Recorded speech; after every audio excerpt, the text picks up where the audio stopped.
months, hii chama ya ODM itaingia State House. Your Excellency, today mimi niko kwa chama ingine inaitwa Mbas. Umesikia Mheshimiwa Juneta akisema hapa tuko chama mingi. I came here as Secretary General of Mbas. Now Mbas means power. Mbas means power. Mbas means power. Na pate linda wa Mbas hako hapa anaitwa Mheshimiwa Kiraitu Murungi. Your Excellency, nataka kusema Kingangi, tunamuita Kingangi huko kwetu. Na unajua pengine hata wakati ulikuwa unaenda huko Canaan, ulikuwa unatatizwa na kitu inaitwa crocodile. Lakini saa hii naona umeketi karibu na crocodile. Na kwa hivyo sioni safari yako ya saa hii ya kwenda State House ikiwa na shida yoyote. Bora tu mkae karibu na nani? Na crocodile. Na Your Excellency, najua wakati utafika tuongee mingi, nataka kusema we as Mount Kenya East, we are united behind our party, which we want to negotiate with you for the development of our own region. And I hope you listen to our leaders who are here. The other request I would make, Your Excellency, is because we are going to support you as Mount Kenya region. Sasa deputy wako si atoke pande hii. Your Excellency, I know there's a deputy somewhere on this first lane here. Najua ukitaka tukusaidie tutakuonyesha ni nani. Asanteni sana, Mungu awabariki. Asante sana, asante sana. Tukifika pale nataka tumuite professional mwingine naye Keo kutoka Embu, dakika 2 tu. Mwenzangu uweze kutupeleka mbele. Wapi makofi ya Keo? Dakika 2 tu. Asante. Nashukuru. Asante sana. Your Excellency the Prime Minister, governors, elected leaders na delegates wote Embu, Tharaka, Nithi na Meru County. Habari yenu? Mimi mbele yenu naitwa Keo Michael. I'm a civil engineer by profession. Na nafanyia kazi pale Embu. Bwana Prime Minister, sitaki kusema mambo mingi. Mimi nataka kusema mambo ya Embu tu. Embu sisi sana ni wakulima. We do farming na tunahitaji maji. Ama namna gani watu ya Embu? Sasa ukituletea maji, sisi already hata tushakata njia, tumedesign dams ine. Vile utaingia tu ule minister utaweka pale wa finance, mwambie approve hiyo dam ianze kujengwa mara moja. Bwana Prime Minister, na mimi pia nitajitetea. Nimefanya kazi hapo kwako, mimi ndio ninatengeneza Gota Sego na huko Homa Bay natengeneza Lakeside. Sasa ukiingia na mimi, hata mimi ni professional, ndiweza kufuta wengine, uniweke PS tu wa maji. Hawa namna gani? Sio? Na najua Jacob atakumbuka. Na hayo machache nasema asante na tuko nyuma yako, utakupatia kura kwa wingi. Asante sana. Hero kama ano Jacob. Asante sana, pigieni Keo, mpigieni makofi, wacha kumwangalia tu. Asante sana. Tukiendelea hivyo tunaendelea vizuri. Kwa haraka haraka pia tungependa tusikie wamama. Si ni kweli? Tungependa tusikie wamama. Basi hapa Tharaka Nithi tunaye yule ataongea on behalf ya wamama, anaitwa Anita Kawera. Anita Karemi, sorry, Anita yuko hapa. Nyawera, Anita Nyawera. Anita, mpigieni makofi anapoamka na kusema machache kwa wamama. Anita, karibu sana.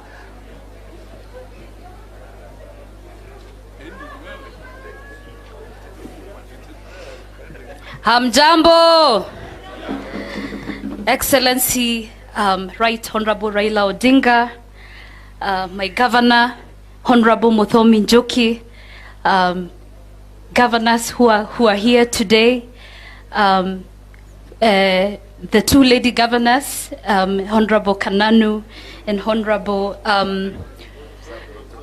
Carol, MPs, ladies and gentlemen, how are you? Habari yenu? Muko salama? Let me take this opportunity to first of all thank you, Baba, for coming in Tharaka Nithi County. My name is Anita Nyawera Mbae, and as you can see, Baba here, ni mimi nachunga vitu huku Tharaka Nithi. Hapa uoni mama yoyote, lakini nimesema ni mimi hapa nitachunga mali yako ya serikali, na ni mimi nitaletea wamama vitu kwa serikali yako. Kwa hivyo karibu sana Baba. I also want to say that I'll be running for woman representative in Tharaka Nithi County. So thank you very much. So Baba, we are with your government. We support you fully. Na tunakutakia kila laheri. Karibu sana Tharaka Nithi. Asante sana.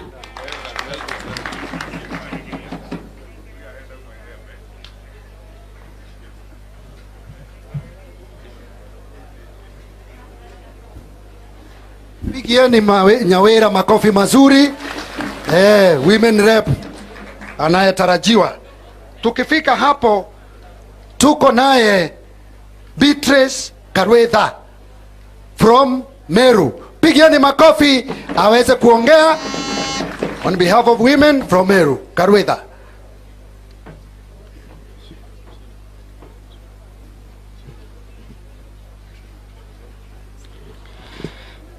Habari zenu. Our 5th president, Right Honorable Raila Odinga, the Nairobi governor, my boss, Ann Kananu, the Meru governor, the CES, all protocols have served. Habari zenu. Kwa majina naitwa Beatrice Karwetha, msichana wa baba, Meru County. Mimi ndio nimeshikilia North Imenti katikati ya town. Na mimi nimesimama hapa leo kusema I am ready to sign a performance contract. We have to sign a performance contract to salvage our country. And I stand here today. Sorry, I'm not going to be emotional, but I'm saying our youths have become helpless. It is only Baba who can clear the corruption in this country. Sisi wenye tunapenda kwenda kanisa tunajua vizuri sana nini imefanyika kwa hii nchi. Baba, I sit in a board called Nairobi County Ward Fund, which I'm chairing, courtesy of you, because this came through Kananu. When you appointed her, when you gave her your support for her to lead the 8 million Kenyans we have in this country. And I want those cameras to be very clear today. Mimi najua chama mingi ziko hapa, ziko represented. Mimi naingia kwa chama ya ODM. Nitasimama, nilienda nikaona Sifuna. I am going to vie to be a member of parliament under the ODM party. County ya Meru, katikati ya town. Tunasafisha Kenya. We need to get our country back on its toes. The country is struggling. Any investor checking into this country, landing on Jomo Kenyatta Airport, anaanza kuitishwa bilioni 1. Na amekuja kutuwekea solar plant. Ndio courtesy of them, we would have our solar power being very cheap. Today the cost of bread is 70 shillings. The cost of milk is 70 shillings. Mimi ni msomi, nimesomea economics, niko na masters yangu, niko na degree nyingine ya procurement, ninajua suluhisho ya hii nchi. Nataka kukua mjumbe wa North Imenti na nitashinda hiyo kiti, na hiyo kiti nyingine najua nimefanya hesabu. Zile viti 2 za Meru za minister, wanaume wajipange na hiyo moja. Hiyo ingine ni yangu, ninaingia bunge, niende nikuwe minister. I will work with the executive. And I am working with Munya also in a board. Ninajua ile shinda iko kwa maparastato, niko na experience. Tunataka kuanza kusafisha Kenya juu hii uongozi mahali imeenda. Ile wazee wameketi hapa leo, ile maneno wanaona kama wameketi chini ya mti. Vijana hawawezi kuona kama wameketi juu ya miti. Our young people, mbogi zetu tufagie Meru, tumeanza kujipanga. Candidates wa Meru wa ODM sahi wamejaa hapa kwa simu. Chukua kifagio. I am going to recruit all of them. Tunasafisha nchi yetu irundi vizuri. Wale wa mama wanakosa fungu la 10. Baba akiingia parliament, we do not need handouts in church. Kila mtu atakuwa na kuku yake, atauza kuku na atapata pesa ya kupeleka fungu la 10 kwa kanisa. Asanteni sana. Mungu awabariki. Tuko na wewe. Asante. Ndio rais wa Kenya wa 5 na tubanduki tunafagia Kenya. Asante. Karwetha more fire. Semeni more fire, more fire. Asante Karwetha, umeweka joto kabisa, twashukuru. Honorable Nithi, ukiweza kuongea kwa dakika 2 tu, women representative ambaye atarepresent Embu County, njoo hapa uongee. Nithi, pitia pale uongee, yuko hapa aongee on behalf ya wamama, alafu mambo iwe namna hiyo. Pigieni makofi Nithi. Haya, akija kuongea dakika 2 tu.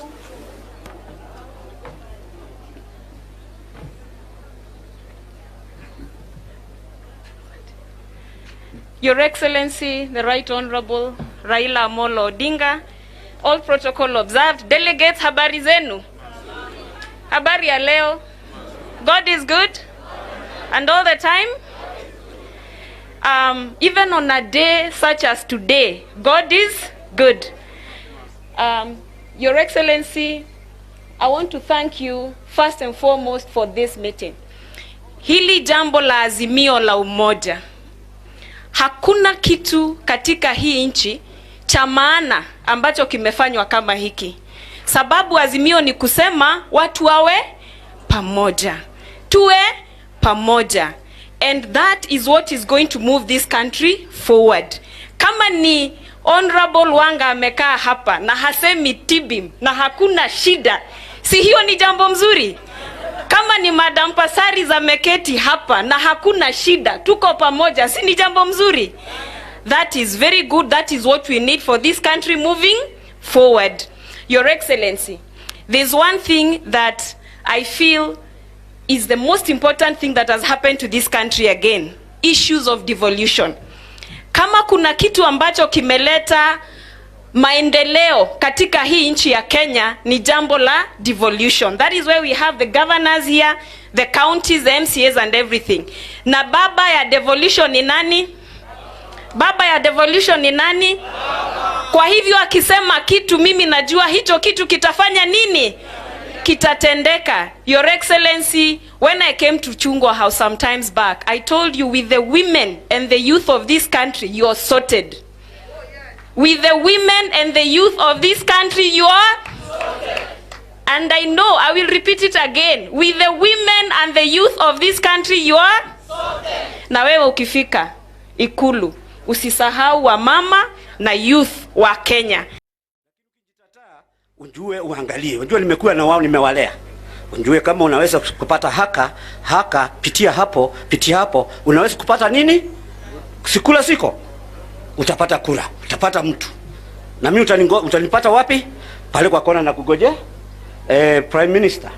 Watu wa Mount Kenya East ni watu wako. Na sana sana wanasaurika. What they do, they like yule mtu ambaye wanaweza kukubaliana naye na atimishe. Ukiona wanakusunguka hapa, ukitimisa utakaa vizuri. Wenyewe ni wafanyikazi, they work very hard. They are people you can trust. Hata ukiangalia kwenye orodha wale wamefungwa sio kutoka pande hii. Sisi ni wa mcha Mungu, si ndio? Now, kama mzee, I'll tell you, sisi wazee kuna shinda nyingi sana. Ukiona mtoto anelemewa na school fee na amefika form 4, form 3 na anatoka shule, wasikiaji. Hiyo inapitia kwa mzee. Mama anamwambia sasa, angalia, umeshindwa, si afadhali ningeoa yule. Wewe umenitwa shinda. Hiyo yote inakuja kwa wazee. Ukiona kijana amefika university ati anatoka kwenda kufanya kazi kidogo kwa sababu visa haiko, ni kwa sababu economy imeenda nini? Imeenda chini. Kwa hivyo yule mzee ataingia kwenye hii mboma yetu ya Mount Kenya East, angalie mambo ya economy yetu. Si tuko na kahawa? Si tuko na majani? Munya? Si department yako hiyo ndugu yangu? Tuko na dairy animals, maziwa. Tuko na miraa. Mguka iko. Sisi ni wafanyikazi tunafanya. Lakini tukifika kwa soko, ile jazo yetu, jazo yetu inapotelea.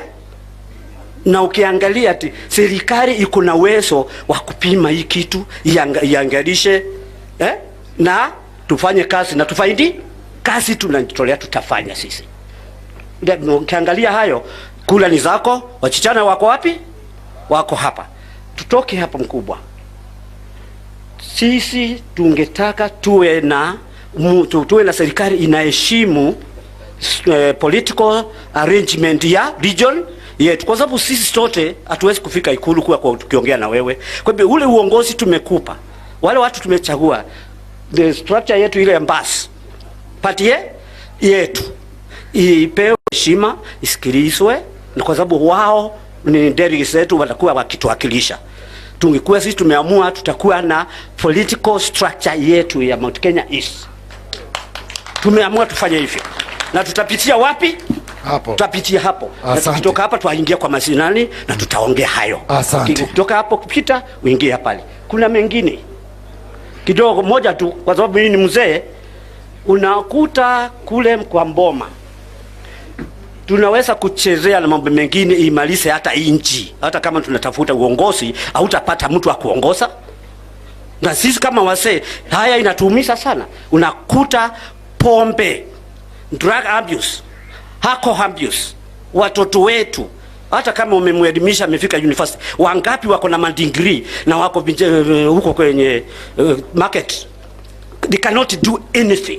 Wamewezwa na ulevi ya bangi, ulevi ya pombe, ya madrugs. Na wewe umemzaa, umemlea, amefikisha hiyo lengo, hata umeweka pesa zako kwenye masomo yake. How come that we cannot have a government which takes family abuse of drugs and alcohol seriously? Ya baba iko. Ukiingilia hapo, hizi kule sote ni zako. We need a serious government. Asante. We cannot have a family just for fun. Sio only for votes. We mean well for our children. Asante sana. Mpigieni mzee makofi mazuri. Tukifika hapo nataka kutambua kuwasili kwa Honorable Otiende Amolo. Mpigieni makofi. Nataka kutambua kuwasili kwa Senator James Orengo, mzee wa kazi. Mpigia makofi. Asante sana, karibuni sana katika kikao hiki. Ningependa kumwalika mzee Murangeri kutoka Meru. Mzee Murangeri kutoka Meru uweze kuongea machache tu mzee, mengi tutayaongea katika vikao vijazo, na kwa hivyo machache tu mzee Murangeri.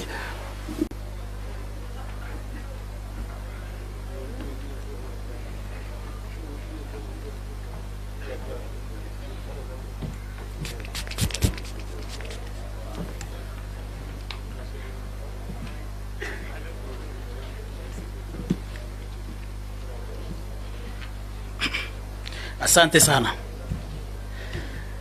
Mheshimiwa His Excellency Prime Minister Raila Odinga, viongozi wetu wote, governors, mawaziri ambao tuko hapa, delegates wote na wazee wa Njuri Ncheke. Amujambuni.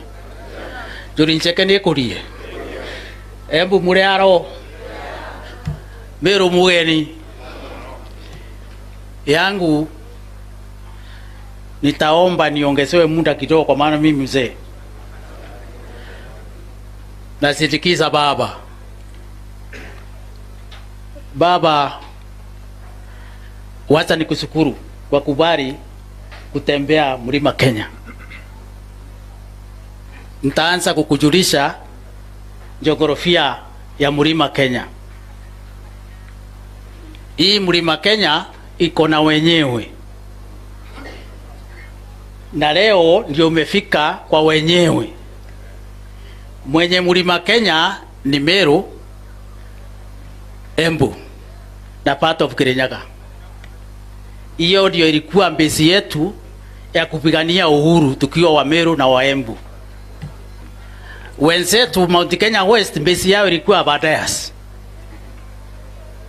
Kwa hivyo wakati ulikuwa unaregarega na panda mlima Kenya ulikuwa umekosa njia. Leo ndio umepata njia. Nikiwa mzee wa Njuri Ncheke nisikue nafasi hii kukualika Meru, Mount Kenya East, uwe na uhuru wa kufanya urafiki na sisi.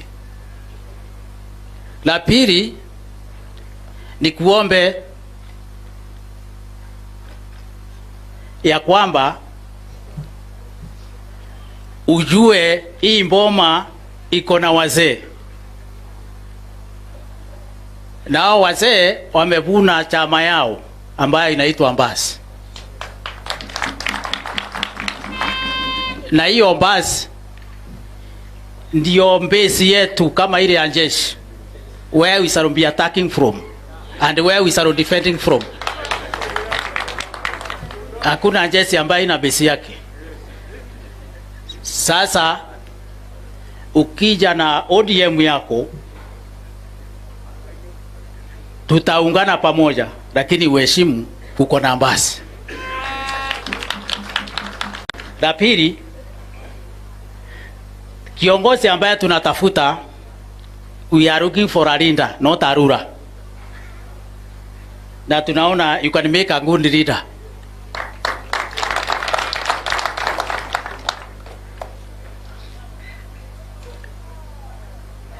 Hatutaki leader ambaye, kiongozi ambaye ni wa uongo.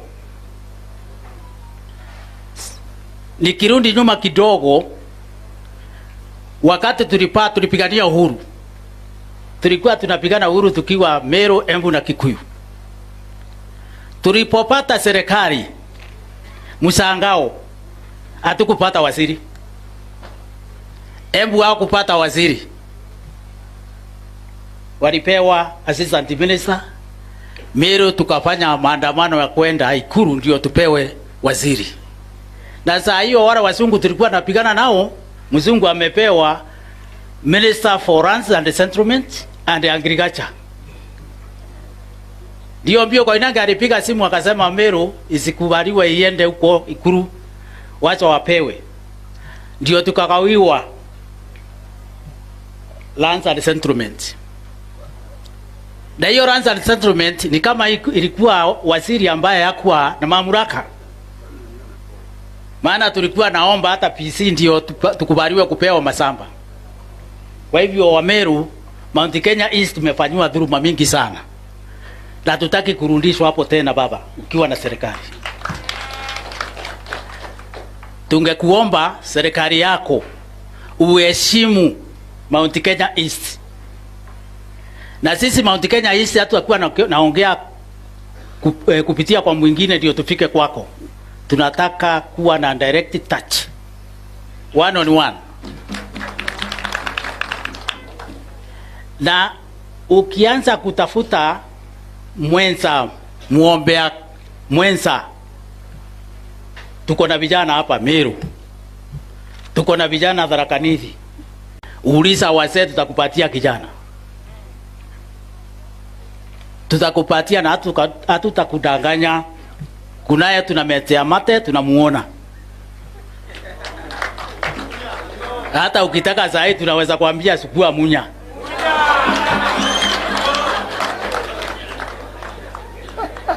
Ukienda Mount Kenya West, kwa maana wametusoea sana, we are going to back out. Tukuambia hivyo, we shall back out. Tumetumiwa sana. Wakati tulilaunch mabarabara 2015, tulilaunch mabarabara mingi sana ya Meru, nikiwemo mimi na gavana wangu akiwa senator, wakati huo Munya akiwa gavana. Na mpaka wareo hakuna tinka imeanza hiyo barabara. Sasa ni miaka 10 inaelekea kwisha. Tukienda kwa wenzetu, kanini kiega mtu kubalie, tukienda kwa wenzetu, they have made more than 520 kilometers ya rami na tinka zigari zinaendelea. Kuna usawa hapo? Ndio tunasema baba, ukichukua serikali ambayo ukiongea mzuri tutasukua, na kuongea mzuri ni usukue hii kijana yangu hii. Tutatembea na wewe, na sisi ndio tulifanya hata tusinde vita ya Mau, sisi wa Meru.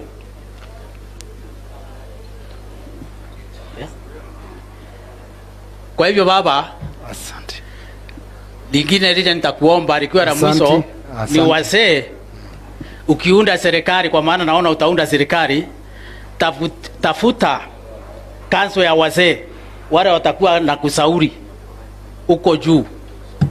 Wakati unafanya decisions, wase wanapatiwa wakiwa wa mwisho, wanakuambia tuende barabara hiyo, na tutakosea. La mwisho, ukichukua kiti, kuna ile commission ilifanywa Truth and Justice. Ipufue. Tutoke kwa laana. Kuna watu hapa unauliza pesa imetoka wapi? Ni kuiba, watu waliiba wote. Hakuna ambaye hajaiba. Na wewe ufanye kama Mandela, you borrow from Mandela.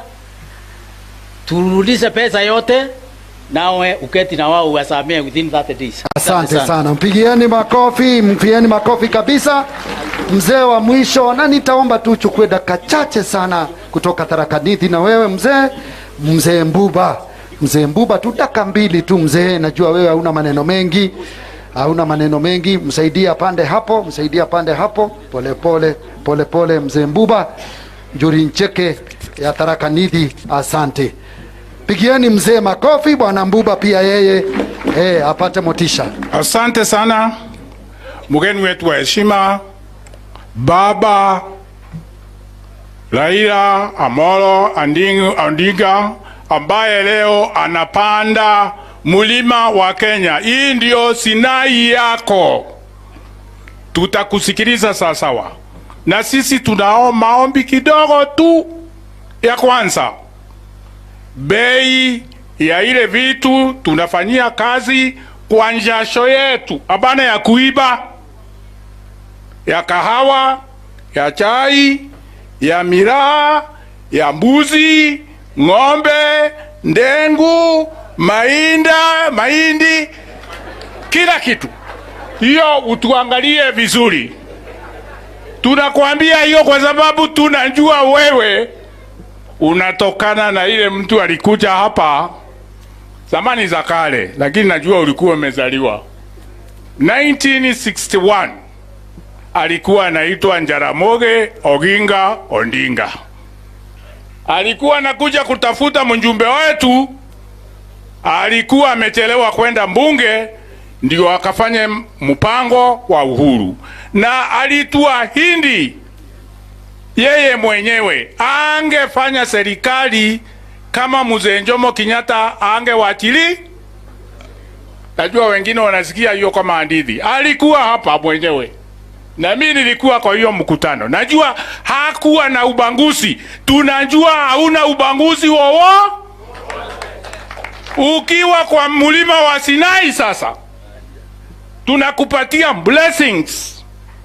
Hata kurundi hapa, na tunataka kuona vile umesema Wakenya wanakaa pamoja. Kama ni kasi inagawanywa kwa undugu na undanda, si ati mahali pamoja iwe ndio inachukua kila kitu. Tangu mwaka wa 61 Tharaka Nithi haijawahi kuona mtu anaitwa waziri. Wale wajue sasa. Ni ukweli au ni urongo? Hatujawahi kuwa na waziri. Lakini wakati wa kupiga kura, ile kura inatufanya tushinde, inatoka wapi? Nafikiri umesikia wewe mwenyewe. Na nafikiri hata magavana wetu wanasikia. Wakati huu una gavana kijana kutoka hapa, lakini wote naona kama ni vijana. Mimi nilikuwa mwalimu yao. Hawa wote ni vijana. Najua wanajua kazi kabisa. Hata ile CS bwana Munya anacheka. Najua wanafanya kazi. Sasa Meru ikiangaliwa, ukumbuke kuna Tharaka. Tunataka sasa kukuomba utuangalie, na sisi kama umefika hapa utajua ile ilifanya kura ishinde. Wewe ndio utafanya nini ukiwa katika mlima hii? Wewe ndio mwenye kula, na tumekupatia blessings. Asante sana, na Mungu akulinde na akuweke salama, utuongoze salama. Asanteni sana. Asante sana kwa mzee Mbuba. Pigieni makofi mazuri mzee Mbuba. Your Excellency, the 5th President of the Republic of Kenya, Baba, nimesikia vile umeniambia. Baba ameniambia kuna mzee mmoja hapa ambaye angependa aongee, na huyo mzee ataongea akiwa pale, sababu ni mzee na ako na uhusiano na yeye. Kwa hivyo wacha tumkubalie tu tusikie mzee Maroncha. Pelekee hiyo microphone mahali popote yuko. Yuko Maroncha? Ndio yu pande hii, ako hapa hivi. Maroncha yuko hapa. Ataweza kuja hapa? Haya, kama ataweza aje. Ameweza. Pandisha yeye kwa heshima kabisa. Huyu ni mzee anafahamu baba kabisa. Mzee wa hapa apewe heshima kabisa. Mpatie microphone yake, hata kama ni kushika ashike.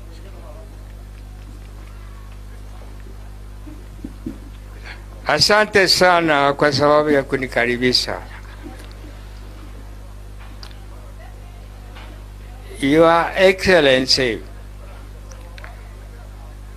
and the government officers who are here, na wasalimu sana. Mimi ni mzee wa miaka kadhaa, na tangu nilipojuana ama tukafanya urafiki na baba yake, baba wetu sasa hapa, ni tangu 1961,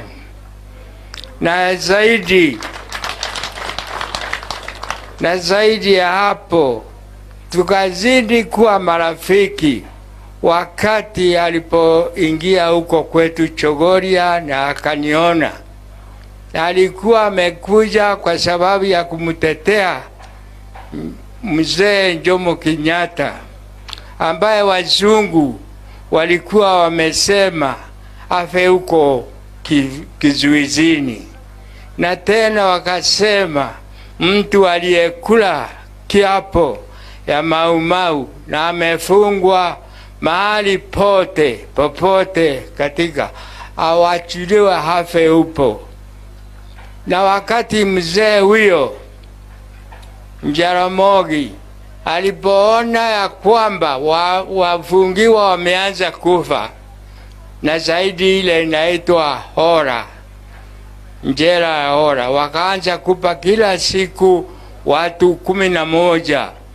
Mzee aliona sana jambo ambalo alitoshi, akatoa pesa zake akaenda kustaki serikali ya Mwingereza katika chama cha mataifa, na alikuwa akisaidiwa na Julius Nyerere wa Tanzania. Kwa hivyo alipokuwa akiingia hapa alinipenda sana, kwa sababu nilikuwa naunga mkono maneno yake ya kuwatetea watu wafungiwa. Jambo lililonitisha ni kwamba wakati tulipata uhuru, watu wengine wakatamani mashamba yale wazungu. Mzee Jaramogi akasema ni wale wamefungwa njela ndio kwanza wapewe sehemu kidogo, akiwasaidiwa na JM Kariuki. Siasa hiyo yake ilikasirisha Makaburu sana, na ndio wakati alikuwa anakuja hapa. Sasa Mungu atuachi, maana yake mwanaye ambaye tumepatana sana katika chama cha Ford Kenya na vyama vyote ambavyo ameongoza, mimi nimekuwako.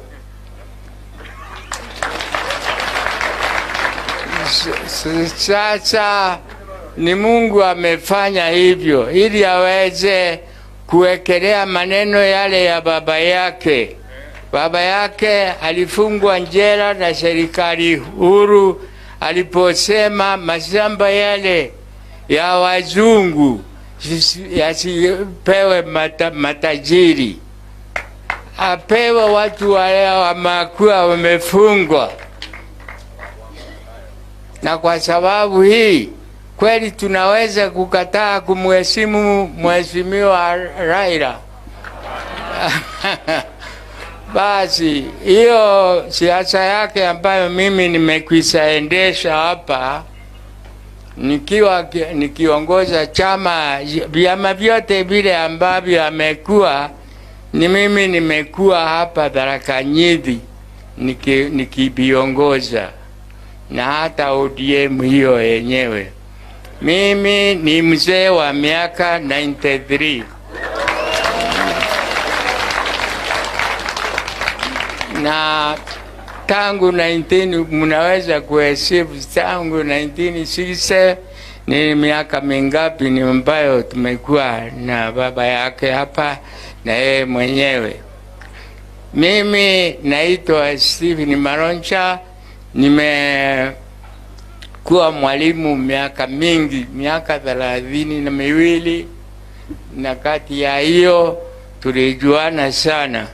Ni mimi niliongoza watu wa Mau Mau kwenda wakasema tuwezi kwenda Ruringu bali tuongozwe na Maroncha ambaye alikuwa akitusaidia tulipokuwa kisakani, na mimi nilifanya hivyo. Sasa tunataka hii bila ningemwambia mheshimiwa mtukufu wetu Raila ni akumbuke maneno ya baba yake. Ndiye aliyekwenda, huyo baba yake ndiye aliyeweka na kapeana pesa ya skuli ya Mudhambi wakati alikuwa makamu wa rais. Pia atisahau hivyo. Na tena maneno ambayo ningesema ni wazee wanasaulika sana kama mimi kujitetea, lakini jitetee kabisa. Hizi wazee tunabaguliwa sana na kazi zetu zikasahau, watu wakasahauliwa. Akiingia katika ofisi na ambao tunamlilia sana, na mmekwishaelewa kwamba safari yake yote na baba yake yote nilikuwa nyuma na wafuata na kutesewa maovu kwa sababu ya kuwafuata. Lakini sasa nafurahi sana kuona nyusi ama faces ya watu ambao wanampenda, na tulikuwa tukiambiwa hivyo. Asante.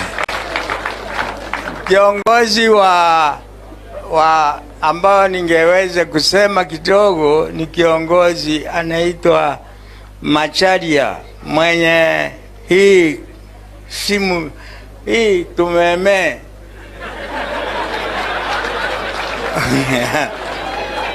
Jaja. Oh.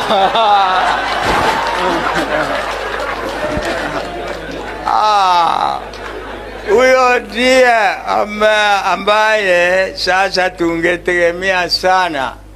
Maana yake tulipoingia katika hii vita vya kumrudisha mheshimiwa Raila, yule ambaye amefanya sana pengine ni huyo mheshimiwa Macharia. Nafurahi sana kusikia mambo yake hapa. Asante. Basi mheshimiwa, nimefurahi sana kwa sababu umenikumbuka hapa. Maana yake watu wote waliokuwa tulikuwa tunapigania uhuru siwaoni sana, wengine tunaambiwa tunarogwa tusije tukaendesha mambo ya Mau Mau tena. Asante bwana Maroncha. Pigieni makofi mazuri huyo mzee. Ningeomba bwana Maroncha uende pale karibu na baba, umsalimie, na kabla uende wacha hata mimi nishike hapa na nizibariki, ndio hata mimi niwe naenda pole pole.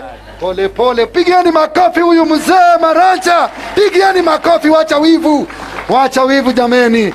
Asante, asante, asante. Historia ni muhimu so that we know where we've come from, where we are and whence we've come. Ama namna gani? Ni vizuri. Nashukuru. Waheshimiwa wanauliza, unaweza tu kubariki baba kwa njia fulani tu. Baba njoo karibu ubarikiwe, muwekelee mikono yako ni ya baraka, enda karibu na yeye, mletee microphone hiyo. Anasema anataka kumbariki. Ni mimi niliyemweka muongee, mnasema nini huko katika mkutano wa ODM. Na sasa nambariki tena. Bas, fanya hivyo baba. Nataka kusikia shangwe ya maajabu hapa. This is the blessing. Wapi kelele jameni? Basi namna hiyo. Maisha marefu na ushinde maadui zako. Oh my God. Oh my God. Oh my God. This is it. Asante. Ewe mzee, asante sana baba. Asante sana. Hata mimi nitakuwa na mzee namna hiyo. Asante. Tukifika hapo, tuko karibu kufika tamati, Your Excellency. Nikubalie tu on behalf ya hawa waheshimiwa MCAs ambao wako hapa, tuweze kumuita ndugu yetu bwana Mheshimiwa Gataya Mwenda aweze kuongea on their behalf. More fire! More fire! Gataya, karibu sana on behalf of all of them. Kindly njoo uongee. Njoo. Alafu kutoka hapo kwa ruhusa yako bwana Junet uje roll the program forward. Mpatie microphone hiyo mheshimiwa uweze kuongea kutoka mahali pale. Naweza kupita ukisalimia baba, hamna wasiwasi. Asante.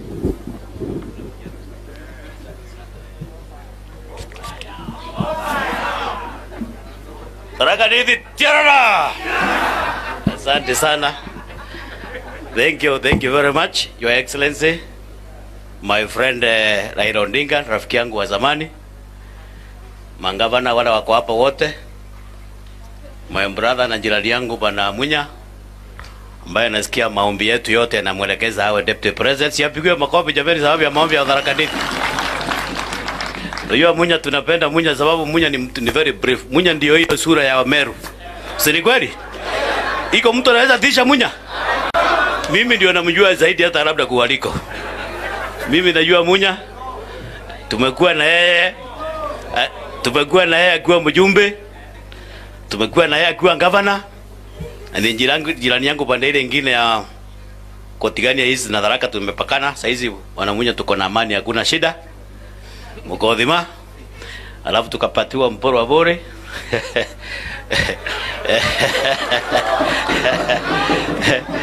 Alafu Mheshimiwa His Excellency, mimi kitu ya kwanza kabisa kile kinanipatia mvuto zaidi kwako ni kujaribu kuunganisha Wakenya.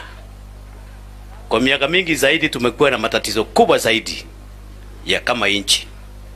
Ati wewe sababu ni Tharaka Nithi hauna nafasi ya kutoka hapa kwenda mpaka Kisumu kutengeneza biashara zako. Kwa sababu wewe ni Mjaluo hauna nafasi kuja kama Tharaka Nithi unaweka biashara zako. Azimio la umoja ni kitu kinatujenga ama kinatubomoa? Kinatujenga ama kinatubomoa? Kwa hivyo hiyo ni model ambayo imechukuliwa na Watanzania. Ukienda Tanzania sahihi, ukienda mahali kama Rwanda, ukienda mahali pengine pale ambapo tumekuwa na azimio la umoja, huwezi kusikia kwamba mimi ni Mtharaka, ati mimi ni Mjaluo, ati mimi ni Mkikuyu. Wanakuanga kama ni wewe ni Mkenya ni mke. Tafadhali pigieni azimio la umoja makofi.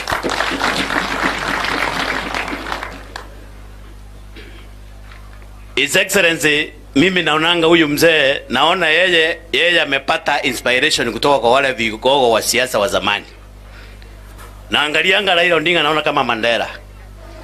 Kwa sababu hakuna shinda ambayo imewahi pitiwa na kiongozi Kenya hii kuliko Raila Odinga.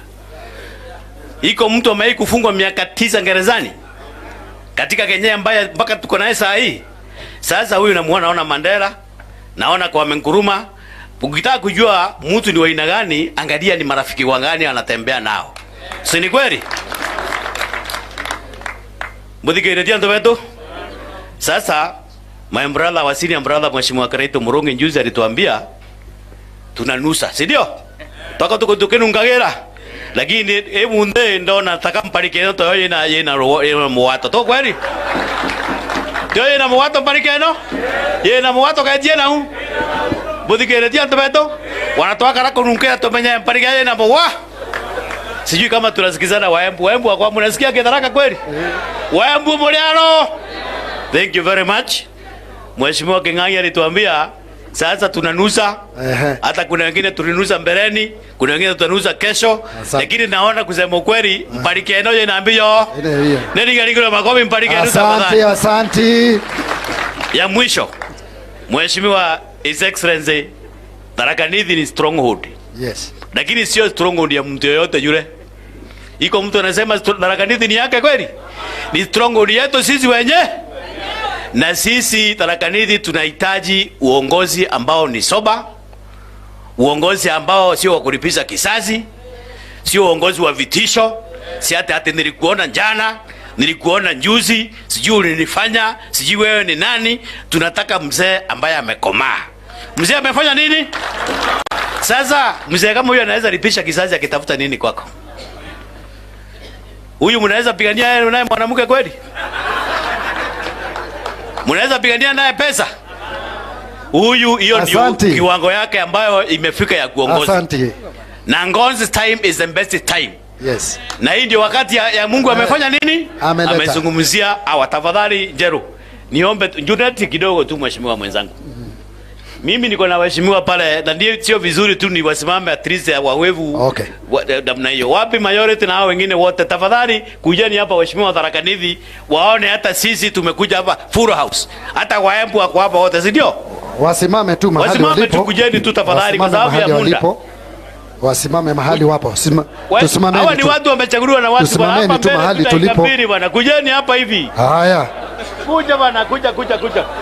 Sawa. Wamekubali. Wapiwe makofi tafadhali waheshimiwa wenzangu. Tutikwa na okorokagu antuba Tharaka Nithi kagita kaka itio tokobato kwa kwetata. Boto kwa bato kwa kwetata. May God bless you. Asante sana, mpigieni makofi Gataya. Basi ikifika pale nashukuru sana, ningependa sasa kumrudishia Junet mwenzangu microphone. Asante bwana Junet, asante ndugu yangu. Asante sana ndugu yangu kwa kuendesha vizuri. Sasa ni nataka kualika wabunge wenzangu. Na ni dakika moja tafadhali kwa sababu ya saa tuko na safari ya kwenda Embu. Mheshimiwa Maoka kuja ualike moja lakini dakika ni moja pia. Ama mnaweza kuja wamama wa pamoja, wasee pamoja. Kuna wasee wa bunge pia hapa.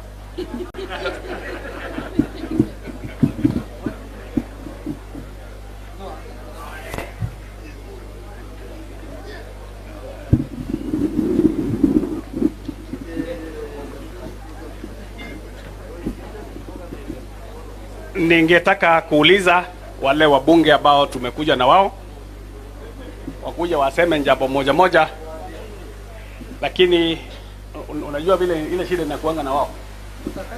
Haya, mjue mali stima iko ndio ikatwe. Mheshimiwa Kanini Kega. Haya, wacha mimi nianze. Niseme mimi naitwa Kanini Kega, mbunge wa Kieni pande ile ingine ya mlima. Na tumekuja hapa ili kuhakikisha na kudhibitisha kwamba mko nyuma ya baba, kwa sababu sisi pande ile ingine tuko nyuma ya baba, na nataka mnionyeshe kwa mkono kwamba mnasimama na baba. Baba aendelee ama asiendelee? Aendelee ama asiendelee? Unajua baba, umesimama mara mingi, na kila wakati ulipokuwa unasimama, sisi watu wa mlima tulikuwekea uongo mingi sana. Haki tuseme ukweli, uongo mingi, tukasema ate huyu baba anakaa hivi, na yote haki ni uongo. Kwa hivyo nikiwa hapa na tuko na mpaka Jurincheke hapa, situombe msamaha kwa baba, kwa sababu tumekuwa tukiongea uongo mwingi kumhusu baba. Leo Are we seeking for forgiveness hapa tukiwa hapa? Nataka muenihakikishie na munionyeshe kwa mkono kwamba sisi watu wa Tharaka Nithi, watu wa Embu na watu wa Meru tunaomba msamaha kwa sababu ya ile uongo mingi tumesema maneno ya baba. Nionyesheni na mkono. Ya mwisho kwa sababu mimi nimezunguka sana. Ya mwisho, and I want to ask you as a country, in 2022 there only be two candidates. There only be two candidates, presidential candidates. Hiyo ni ukweli. And there is a huge difference because we will be choosing between a leader and a dealer. A leader and a dealer. The leader is here. The dealer is somewhere else. Kusema ukweli, ninyi kama wa Kenya, you want a leader ama mnataka dealer? We want a leader who is here na ni Baba Raila Amolo Odinga. Mimi sijawahi mchagua. I have never elected him. But in 2022, tarehe 9 mwezi wa 8, Kanini Kega na watu wetu wa mlima tutachagua baba awe rais wa 5 wa jamhuri hii yetu wa Kenya. Asanteni sana na Mungu awabariki. Halo, wale wengine mtafuata tafadhali jambo ama pointi moja unaketi. Tafadhali hakuna hotuba. Thank you. Baba nimeshukuru sana. Kwa leo sitanena sana. Unajua mimi ni in-law hawa kutoka Ngondi. Na hata Buri anajua ndiye alinipeleka nikapata mama pale, na unajua huko ukipata mama 10 years ni guarantee. So the assurance which I want to give people of Tharaka Nithi, you are really in safe hands with Baba. Asanteni.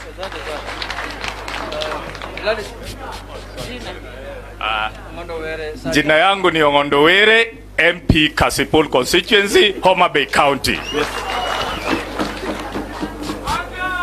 Asante sana. Asante sana. Andu Embu Muriaro. Na Meru na Tharaka Nithi mugeni. Muko salama. Mumekaribisha baba. Hebu tuone kwa mkono vile mmekaribisha yeye. Sisi tumetembea na baba. Na jana niwaelezee tumelala na viatu. Kwa sababu baba aliambiwa hawezi kupanda mlima. Lakini jana vile tumetoka Meru, tumeona amekaribishwa kweli kweli. Na tumeona kweli baba amepata ile angle ya kupanda mlima. Kumbe mlima huwezi panda tu namna hii. Kumbe lazima utafute angle mzuri ya kwenda namna hii na unapata guide mzuri ambaye anakupeleka juu ya nini? Ya mlima. Na tumeshukuru sana viongozi wa Mount Kenya ambao wako hapa, ambao wamekubali kutembea na baba. Sisi yetu ni kusema asanteni sana kwa kubali kutembea na sisi hii mwendo. Na mimi niseme kweli baba wakati wake kumbe imefika ya kuwa rais wa Kenya. Baba niseme anaelewa Kenya. Anajua Kenya inside out. Ile mambo yote ambayo tumeongea hapa ya dengu, ya pamba, ya maji, ya miraa, kila kitu baba anaielewa kwa sababu wako na experience sawa sawa. Baba hana ukabila. Asante mheshimiwa. Wacha nimalizie hivi ni kusema baba ako na history of kept promises. Baba amekeep zile promises amesema. Alisema kutakuwa na free primary education pamoja na Kibaki, ikafanyika. Alisema kutakuwa na devolution, ikafanyika. Wale wengine wako na history of broken promises. Lazima tuelewe hii kwa sababu sahihi kila mtu anakuja na ahadi. Lazima uangalie ule mtu analeta ahadi. Ako na historia ya kuweka ahadi ama ya kuvunja ahadi. Akisema kutakuwa na stadium, hakuna stadium. Akisema kutakuwa na laptop, hakuna laptop. Sasa badala ya laptop ameleta wheelbarrow. Sasa mjue hiyo. Asanteni na Mungu awabariki. Haya. Mheshimiwa Pasaris ataonyesha mfano kwa wengine. Hello. Watu wa mlima asanteni sana. Asanteni sana kwa kutukaribisha sote na baba. Mimi kitu nataka kusema. Baba amesema 1 vote 1 shilling. Ule ambao anakuja kuconfuse the mountain hakupenda hiyo. Sasa ile tulikuwa tunapigania hii constitution, he was on the opposite side. Na sasa tukitaka kuirekebisha anakataa. What does he want? To confuse the mountain. The mountain has spoken. Na ninataka kuambia kitu kimoja.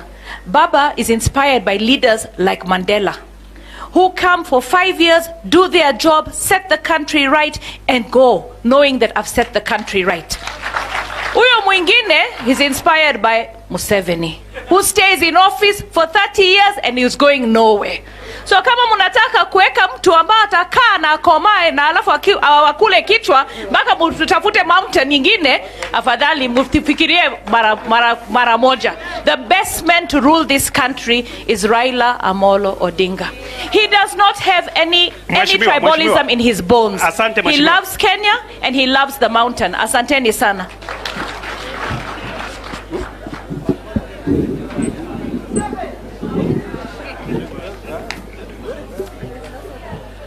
Bwana Yesu asifiwe. Watu wa mountain, Bwana Yesu asifiwe.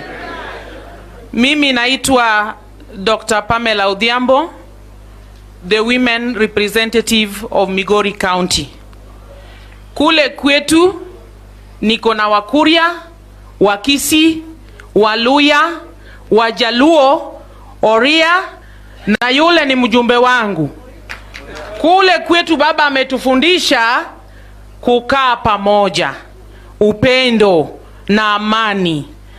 Na leo hii mimi sina mingi. Baba, ahadi ya Mungu imetimizwa nikiona na macho yangu.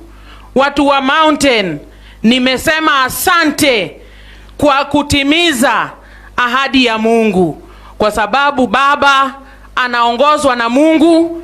Na katika Biblia Caleb anamwambia Joshua, I'm strong as I was 45 years ago. Baba is strong as he was when he was a young man.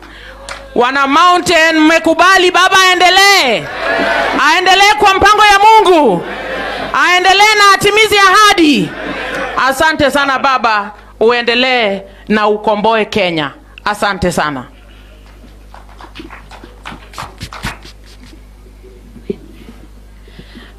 Right Honorable Raila Amolo Odinga, ambaye tunajua ndo atakuwa rais wa Jamhuri ya Kenya, viongozi ama itifaki zote zikizingatiwa. Mimi naitwa Mheshimiwa Zamzam.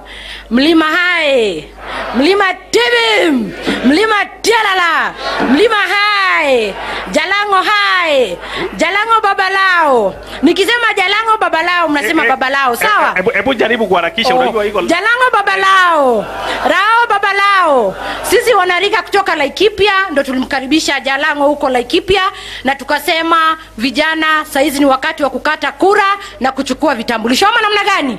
Sisi wafugaji tunasema ng'ombe zetu na vitu zetu haiwezi bebo na wilbaro. Ama namna gani? Tunataka Raila Amolo Odinga kama vijana kumsindikisha 2022 State House. Mimi najua watu wa huku na wanarika msikubali wilbaro. Wacha tushikilie mzee mpaka State House. Mbaki salama, naona muda inakataa, lakini tusimame na Raila Amolo Odinga kupigania azimio yake ya kushikilia wana Kenya.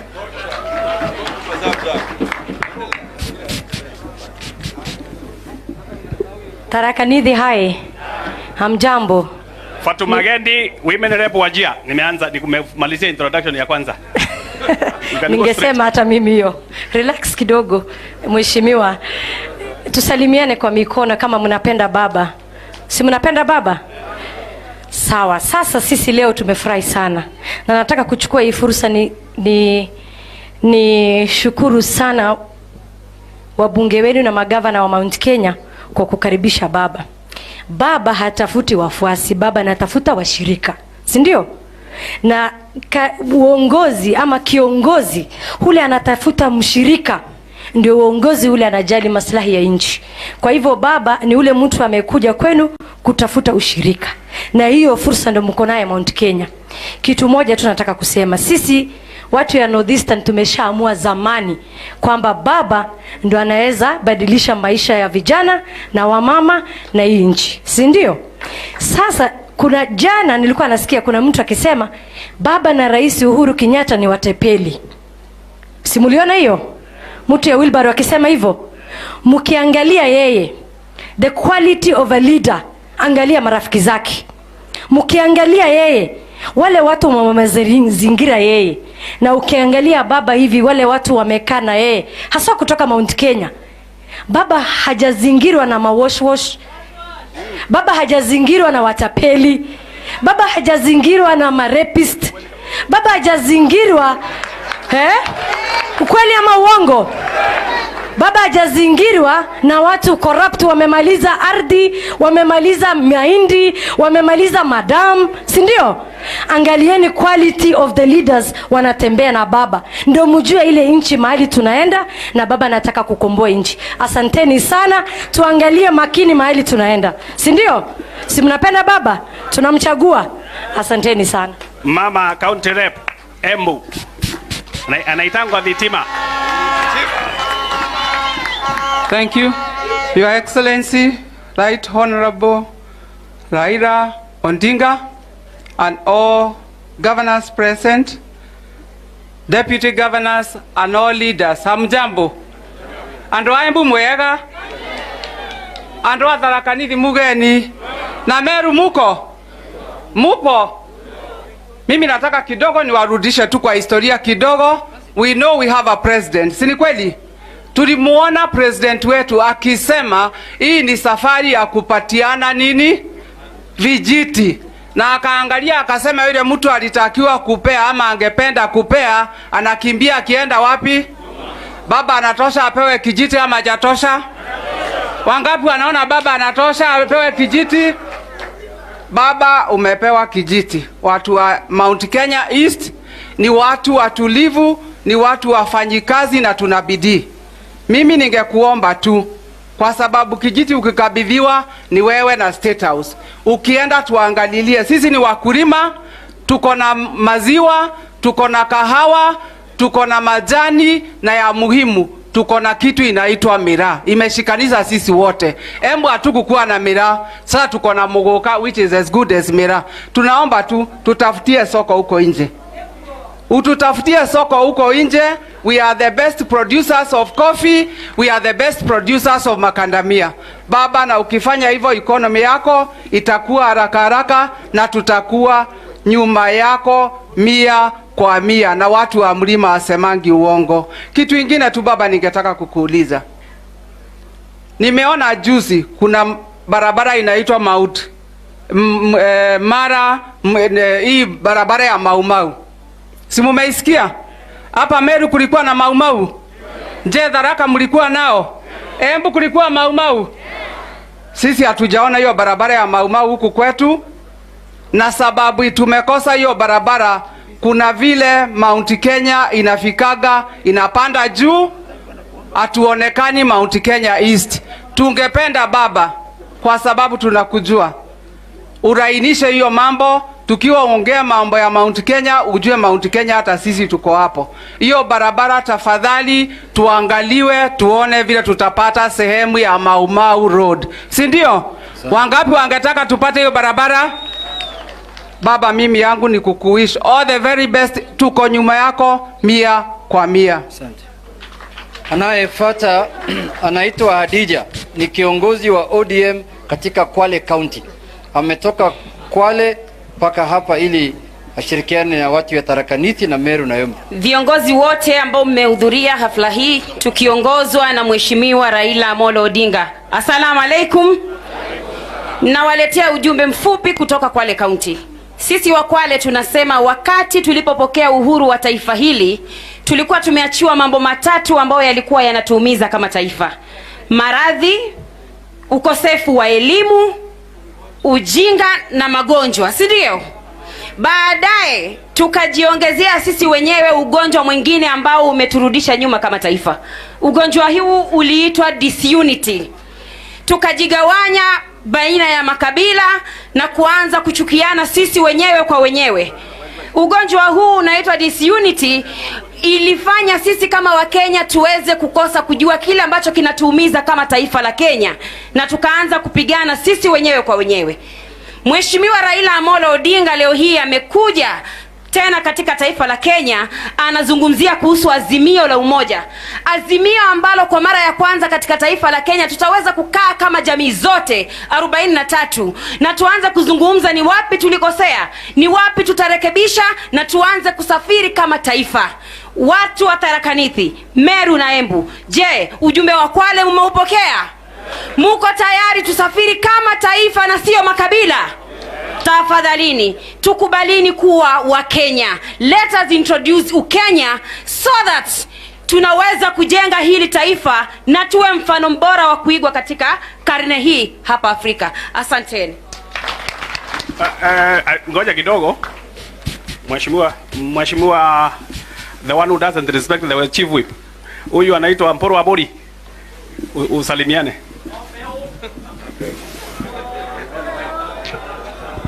Haya, watu wa Meru community, Tharaka na Embu, amjaboni. Yangu ni kidogo sana, sitaki kuongea sababu tumetembea zaidi. Nikusema Mheshimiwa Prime Minister, leo roho yangu imefurahia sana kwa sababu nilikuwa zamani nikizunguka na wewe hapa nikiwa kijana mwaka 1990 na 1991, 1992. Tukaenda mpaka nikawa MP wa ODM. Yangu ni nasikia roho yangu imeridhika kwa sababu yule baba yangu Maronza ambaye ameongea pale, huwa kila wakati mnanituma kwake nyumbani na ninaenda kumuona nyumbani kitumwa na mzee. Nataka kuambia watu wa Meru community na Embu, na nijibu tu jibu moja ya Mau ya kwamba Uhuru Kenyatta kukataa kupatia wa Meru na wa Tharaka na wa Embu barabara ni wale ambao viongozi tuliowachagua walipokwenda kule mbunge walijipanga na ile kampu nyingine ambaye haina uwezo wote wa kupeana. Sasa yule Uhuru Kenyatta akaona kwa sababu hawa wamekataa kuja karibu na mimi, na mtoto akikataa maziwa anasiliwa na kufa. Kitu kilioko wamekataa kukaa karibu na rais, ndivyo yeye alisema haizuru, wacha nifanye kazi na wale ambao wananisikiza kama kina Maoka Maole na grupu nyingine kama kina Mporo Mtaburi na kina Munya.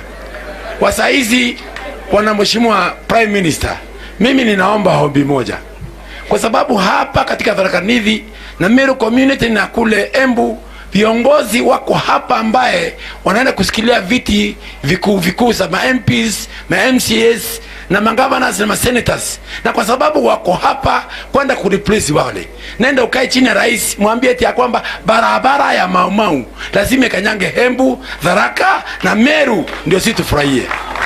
Ndio wale nao wakia kwa ndebe wakati wa 2022 tuambia kwamba ile ndebe mnaingia iko na moto, hata mkilia, hata mkiinuka, kinyako kwa koi, kinyako kwa wakara, no, wataenda nyumbani.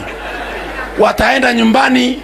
Mheshimiwa Prime Minister, mimi nasema kwamba serikali ya Uhuru Muigai Kenyatta, siongei yangu mimi, naongea ya Uhuru Kenyatta. Serikali ya Uhuru Muigai Kenyatta ni serikali tamu, na ni serikali ambaye kwa sababu kiongozi mwenyewe ako na roho ya kusamehe. Ukimwangalia mwaka wa 2013 mpaka 2017 serikali ilikuwa ni nusu mkati, 50-50. Yule ndugu yetu alikuwa na 50 yake, Uhuru alikuwa na 50 yake.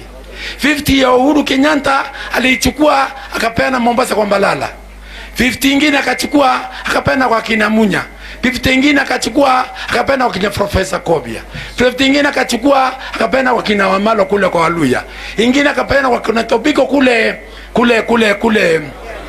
Kajiado, na viti mingi tukapewa hata mapies tukapewa katika area yetu ya Tharaka. Wasaizi yule mwingine alipochukua zake ilikuwa ni Rotish, ilikuwa ni Kifkoneli, ilikuwa na Karenda, ilikuwa ni Ngengenge, ilikuwa na Nganganga, ilikuwa. Sasa sisi tunasema kwamba tunataka serikali ambaye haina ukabila yoyote, serikali ambaye itaunganisha ndingere mpeni mbiko mololo ya ndobetu, serikali ambaye itaunganisha wa Kenya ikiongozwa na Mheshimiwa rais wetu hapa ambaye nakuja kesho. Nasema kwamba sisi hakuna kitu ambaye tumenyang'anywa na Uhuru. Asa niongee mambo ya Tharaka Nithi. Tharaka Nithi mwaka wa 2013 mpaka 2017 tulipewa kiti kubwa ambaye ilikuwa imeandika watoto 12 ambaye ni majority leader wa Senate Kithure Kindiki. Ikaenda hivyo tukapiga kura mwaka wa 2017. Kupiga 2017 wakapinduka Kithure Kindiki wakapatia Mukalenjin Murkomen. Haikupewa Mkikuyu, haikupewa Mmeru, haikupewa Mluo, haikupewa Mkamba, ikapewa Mukalenjin. Tukafika tukaenda hivyo baadaye tukidhani ya kwamba wataruniza mkono, wakapatia tena wakanyang'anya Kithure Kindiki ile ambayo ilikuwa ni ndogo, wakapatia mwanamke anaitwa anaitwa Kamar si Mmeru, si Mkikuyu, si Mkamba, si Mluo, ni Mukalenjin. Sisi tumetoseka kutawaliwa vibaya na wakoloni wa Afrika. Ngozi nyeusi inafaa kuongezwa kakoto kwa tumbo na simiti na mawe ndio wasisikie njaa sana. Wakati umefika bendera, wakati umefika bendera ya Mwafrika isimame. Wakati umefika bendera ya Mkenya isimame. Wakati umefika sisi tusikizane, tuwe kitu kimoja ndio tuweze kwenda pamoja. Mheshimiwa Prime Minister, mimi nikiwa Mporo Mtabori ambaye ni party leader wa chama inaitwa National Ordinary People Empowerment Union. No peu, hiyo ni chama itakusupport na yule mtu ataseza na wewe, hata akilia, hata akilala. No. Na tunasema kwamba Mheshimiwa Rais, kwa sababu mko na Peter Munya ambaye hana mtoto wa mgongo wala tumbo, na kuomba kama inawezekana kulingana na ile taarifa ilitolewa na wasiwa Njoro Ncheke, ukimsikilia hata mimi Mporo Mtabori nitafurahia. Kwa haya machache, Mwenyezi Mungu awalinde, Mwenyezi Mungu awanakanie, na nitarudi Tharaka Nithi tena. Na ofisi yetu ya chama na Open Quarters iko pale kwa Mburango ambaye mwanabiashara mashuhuri first floor. Mkitaka kuja hapo mnaona Mporo. Na tunasema kwamba harambee unasema Open. Harambee na Open. Bwejenjara harambee na Open. Hata akilia na Open. Mwizi wa mahindi na Open. Mwizi wa ng'ombe na Open. Mwizi wa ndamu na Open. Mwizi wa barabara na Open. Mwizi wa viti yetu na Open. Thank you so much. Asanteni sana. Haya.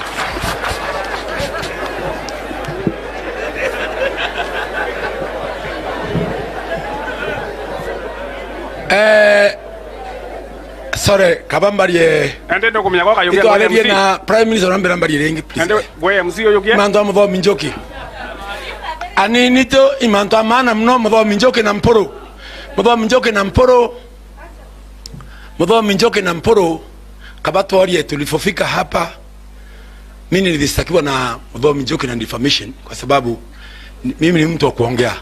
Lakini leo tumefika pale baba ametuunganiza ya kwamba tusamehane. Ndio mkuja hapa. Kwa hivyo Mudho Minjoki sisi tumesema kwa sababu baba waliungana Anseki. Mnataka hivyo? Basi mimi nitafanya handshake na yeye wa saizi, nampia kamera na mumwambie ile kesi ambayo iko kotini aende itoe kesho. Sawa?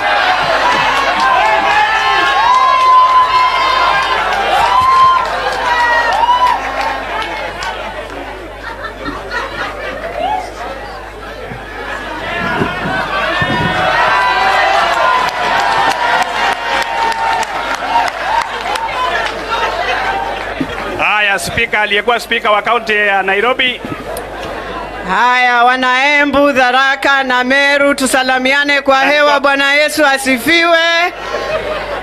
Yangu yatakuwa machache. Kwanza nimshukuru sana the 5th President of the Republic of Kenya, His Excellency Raila Amolo Odinga, all protocols observed.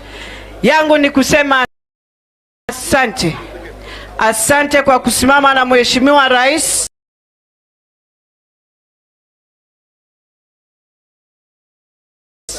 wakati walitaka kusabotage serikali yake. Wewe ndio umejitokeza, umesimama na yeye hadi wakati huu. Tunasema asante. Tunasema asante kwa kufanya Kenya iendelee. Asante kwa kufanya Nairobi iendelee. Kwa sababu ya handshake watu wameweza kufanya biashara zao, na sisi tunasema ya kwamba kurudisha mkono ni kukuombea Mwenyezi Mungu akasimame na wewe, azimio lako la kufanya Wakenya tuwe pamoja iendelee mbele, na tunajua ya kwamba utakaa State House. Na nataka niwaelezee wenzangu kule, wakati Mungu anafungua njia huwezi kuisimamisha. Manake Mungu hufungua na watu wanajitokeza kwa mapenzi, kwa mapendo, na hiyo ndio tunaona kwa the fifth president of the Republic of Kenya, Raila Amolo Odinga. Asanteni. Mwisho, Mheshimiwa Otiende Amolo ndiye huyo anakuja. Wacha speaker aseme jina kwanza. Huyu alikuanga SG wa Mbas, Mheshimiwa Beatrice Elachi, mbarikiwe. Vile mmesikia, jina ni Otiende Amolo, mbunge wa eneo ya Rarieda. Asanteni sana. Walisema baba hawezi kupanda mlima. Amepanda au sio? Sasa ni wakati wa kuteremka. Na nyinyi nyote wa Embu, Meru, Tharaka Nithi ni kualikwa mteremke na baba. Mtateremka naye? Na ili kuteremka iwe mtiririko, itakuwa mtiririko tukiandikisha kura. Kwa hivyo leo hapa kama delegate tutasaidia baba. Tukitoka hapa kila delegate aende atafute watu 10 ambao hawajaandikisha kura, ndio sasa tuwe na kura kiasi ile inafaa. Nzuri au sio mzuri? Na nimefurahi sana nikiona Embu, Meru na Tharaka Nithi. Wajua mwaka wa 2007 nilikuwa wakili wa ODM. Tukaanza kungoja kura kule KICC. Kura zinaingia, Tharaka Nithi bado haiko. Zingine zinaingia, Kibera zinaingia, Embakasi zinaingia, Tharaka Nithi bado haiko. Wakati ilifika wakati kura ya Tharaka Nithi ilifika, ilituangamsha tukaanguka pa. Lakini wakati huu, wakati huu Tharaka Nithi, Meru na Embu mko na nani? Kura ya Tharaka Nithi ikiingia hivi, watasema sasa the fifth president ni Raila. Bas, asanteni. On behalf of the former MPs wote, na alikuwa mkubwa ya kitu inaitwa BBI wakiwa na Junet Mohamed, Mheshimiwa Dennis Waweru. Haya, asante. God is good and all the time. Asante. Kwanza nimefurahi sana na watu wa Tharaka Nithi, Embu na Meru kwa kutukaribisha hapa vizuri sana. Mimi napenda baba sana. Mnakumbuka tumeanza safari na baba kutoka huko Kibera. Tukafanya campaign, protect bedroom ya baba. Tukatoka hapo pamoja na baba tukapatiwa kazi ya BBI tukiwa na Junet na Uhuru Muigai Kenyatta. Mimi ningetaka kuuliza nyinyi ni one man one vote one shilling? Nyinyi ni watu wa BBI? Nyinyi ni one man one vote one shilling? Hebu nionyeshe kwa mkono. Asanti. Kwa hivyo kwanza mimi ningetaka kusema asante sana baba kwa kusupport project ya BBI yetu na Junet, kwa sababu ulikuwa nataka kusaidia hawa watu wetu. Na sisi tunataka kukuhakikishia kwamba hata sisi hatutakuachilia. Sisi tutakuwa na wewe mpaka mwisho, mpaka uwe 5th President of the Republic of Kenya. Ya mwisho, Tharaka Nithi najua ilikuwa inaweka akina Amolo Otieno wasiwasi sana 207. Sasa tungetaka kuwaambia Tharaka Nithi wakati hii ndio mtakuwa mnagojea ndio tuweze kuapisha baba kama president wa 5 wa nchi hii. Ya mwisho, mimi ningetaka kuuliza watu wa sehemu hii Mount Kenya East, mnataka kuwa serikali ya pickpocket ama serikali ya baba? Mnataka serikali ya wash ama serikali ya baba?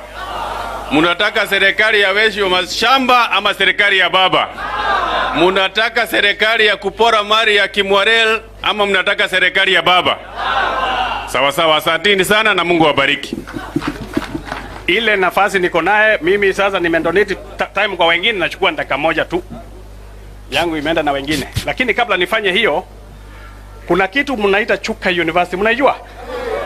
Mnajua Chuka University mahali iko? Kama ninyi mko na heshima as an institution, mkiwa community, kuna mwanaume mmoja amewahi kupigania hiyo kitu ikiwa mashamba ya watu. Every meeting we went with the former president Kibaki, Mheshimiwa Peti Kimiriti asimame mahali yuko. Kama mko na heshima, sisi asema hautaongea. Kuja basi, kuja. Kama watu wa hii community ya Wameru na Nithi mko na heshima, political rewards are not given in heaven. They are given where? Here. Huyu mwanaume ajengewe big building na government funds iitwe jina yake. Amungekuwa na hiyo kitu bila huyu Peti Kimiriti. Si asema ninamuombea kura, nasema about Chuka. Hakuna mwingine aliota hiyo ndoto na akaimisha na akahakikisha imeandikwa. Tumeelewana? Hebu mpigie makofi. Asante sana Mheshimiwa Mauka Maure. Baba Raila Amolo Odinga. Mimi napenda hiyo jina. Mnapenda hiyo jina? Hebu semeni Raila Amolo Odinga. Asanteni sana. Ndiye baba. Yangu ni moja tu kwa sababu ya muda. Sisi tukiwa watu wa Mount Kenya tuliamua kwamba kwa vile tumeongoza Kenya kwa muda mrefu, wakati huu tutaachia mtoto kutoka pande nyingine. Si ndio tulisema hivyo? Na sasa tunaomba wenzetu kutoka Rift Valley ambao pia wameongoza Kenya kwa miaka 24 waachie mtoto kutoka pande nyingine. Tunasema hivyo. Na yule mtoto ambaye tunataka atoke pande nyingine sio mwingine, ila ni na baba, kwa sababu tumeamua ni wewe utaongoza serikali kuanzia mwaka ujao, the 5th President of the Republic of Kenya. Usitusahau Tharaka Nithi, tumesaulika wakati wote. Kura zinatoka Nithi, lakini tunashaurika. Usisahau Mount Kenya East. Vile tumesema Munya, ukumbuke Munya. Ni dume, alikuwa chairman wa Council of Governors zamani. Na ameongoza Kenya, si ndio? Akiwa chairman wa magavana wote, si hata yeye ameongoza Kenya. Kwa hivyo ndiye anatosha kupewa hiyo kiti. Asante sana. Asante Mheshimiwa Peti Kimiriti. Yangu haitakuwa mrefu. Ni kusema kwamba kutoka mwaka wa 2018, hiyo ndio sitaki musahau sana. Mwaka wa 2018 ndio safari ya leo ilianza. Ile azimio la handshake outside the Harambee House ikazaa BBI. BBI ikatuwekea vitu zote zile tulikuwa tumenyimwa na wakoloni na Waafrika wale wametawala miaka 56. Representation. Tulipotaka kuweka hapo, tulikuwa tunataka 1 man 1 vote 1 shilling. Constituencies ziingie tuwe mahali inagawiwa. Ndio unaona wabunge wote kutoka mahali tuko Nithi mpaka mahali nimetoka huko mlima wa Antonyeri, ni mimi tu pekee ndio nashikana na Mheshimiwa Raila na Uhuru Kenyatta. Wakapiga kelele wakisema wao ndio wanashika mountain, ndio wanakula sadaka every Sunday. Hawakuweza kukuja kwangu, lakini Mungu alisaidia. Muliona vile kwangu kulikuwa njana, si muliona? Hebu pigia watu wa Igembe North makofi. Walitoa Meru aibu. Ile ilikuwa kwamba Mlima Kenya ina utapeli. Ina nini? Sinjana mlisema haina utapeli. Jipigieni makofi tena.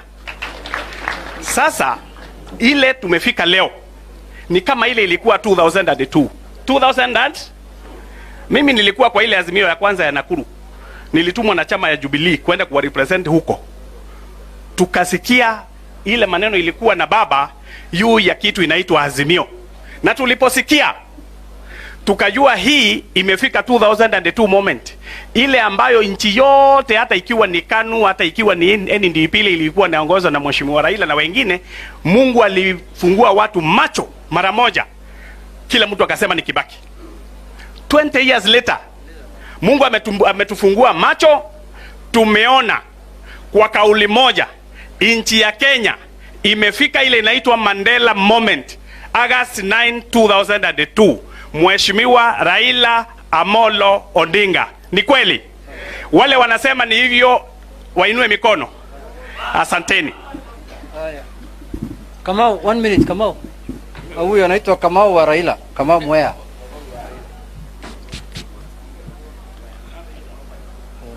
Murega ando itu. Murega ringi. Mimi naitwa Kamau, natoka Murang'a. Na huyu mzee tumetoka mbali na ninaweza kuandika biography yake. Lakini nataka kuambia kitu kimoja. Nimesikia wazee wa Maumau wameongea. Ndenda kumurikania karwimbo kamwe. Twabete kunyamarika bũrũri ũyũ wa Kenya, bio mwana wa Koinange agĩũka akĩoneka, n'ũcio waica ndege ĩroreirwo nĩ mũingĩ, bio mwana wa Koinange akĩũmbũka na ndege. Kenyatta kĩra kĩrĩndĩ ngwenda mwĩkĩre kĩo, nĩguo mũtũme Ochieng' arũmĩrĩre mbio. Hapo ndo tumetoka na watu wa kule kisiwani. Mzee nilikuwa nawakumbusha 1951 wakati ule mtu ambaye anaitwa Koinange alienda kuchangiwa pesa kule Kaloleni ndio aende, na Kenyatta akasema lazima tufanye bidii ndio tutume Oneko. Pili, juzi muliona mzee tulienda naye kusalimia bibi ya Kimathi. Lakini tulipokuwa pale ndani sisi tumeenda kusalimia mama na familia nayo ilimpatia mzee shukurani. Nataka kuambia manake kesho tunaenda Mashujaa. 1994 huyu mzee mnaona hapa alilipia grandson wa Kimathi school fees, akamsponsor akaenda India. Lakini kwa bahati mbaya huyo kijana alipograduate akafariki. Sasa huyo shosho mlipokuwa mnaona akibariki mzee, si kumbariki tu, kulikuwa kuna jambo. Tatu, my friend Linturi anazunguka akisema huyu mzee amezeeka. No mutumia wetagwo Kawera Mwangaza ndito ne mutumia Daraiga muthene mukuru. Women rep wa Meru Daraiga muthene mukuru. No mundurume ne uraiga muthene muko. Twe hamwe andu aitu. Ni murajigwa wega. Asante. Mundurume angimenya ate mundurume uri ungi ni mukuru. Na thiti atumia mamenyaga. Na thiti atumia mamenyaga. Ngumwira umuthi Linturi thiorie mama Aida kana muthuri uyu ni mukuru. Gerekia twathiaga tukenete.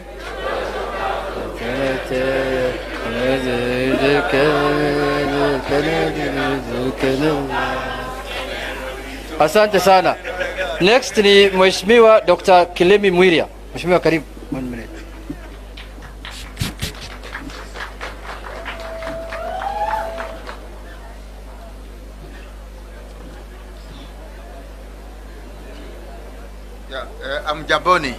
Amjaboni.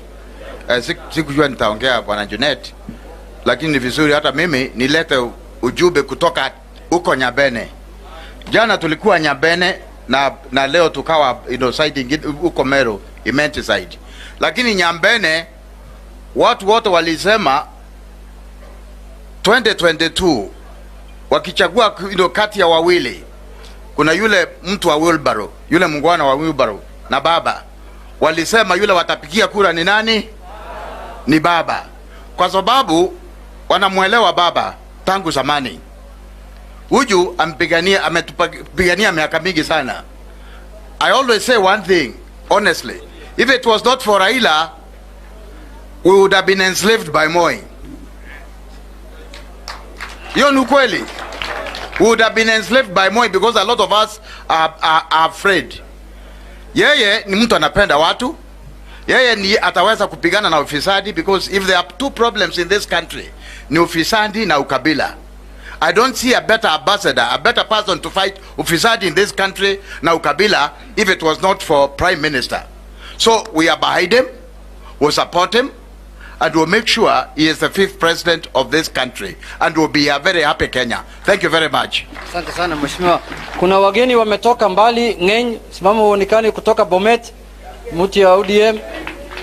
Tuko hapa na Sam Wakiaga, Sam karibu. Tuko hapa na Executive Director yetu ya BBI, Mama Sarah Kilemi. Asante sana. Secretary General ODM, 1 minute, Bana Edwin Sifuna, katibu mkuu ya chama.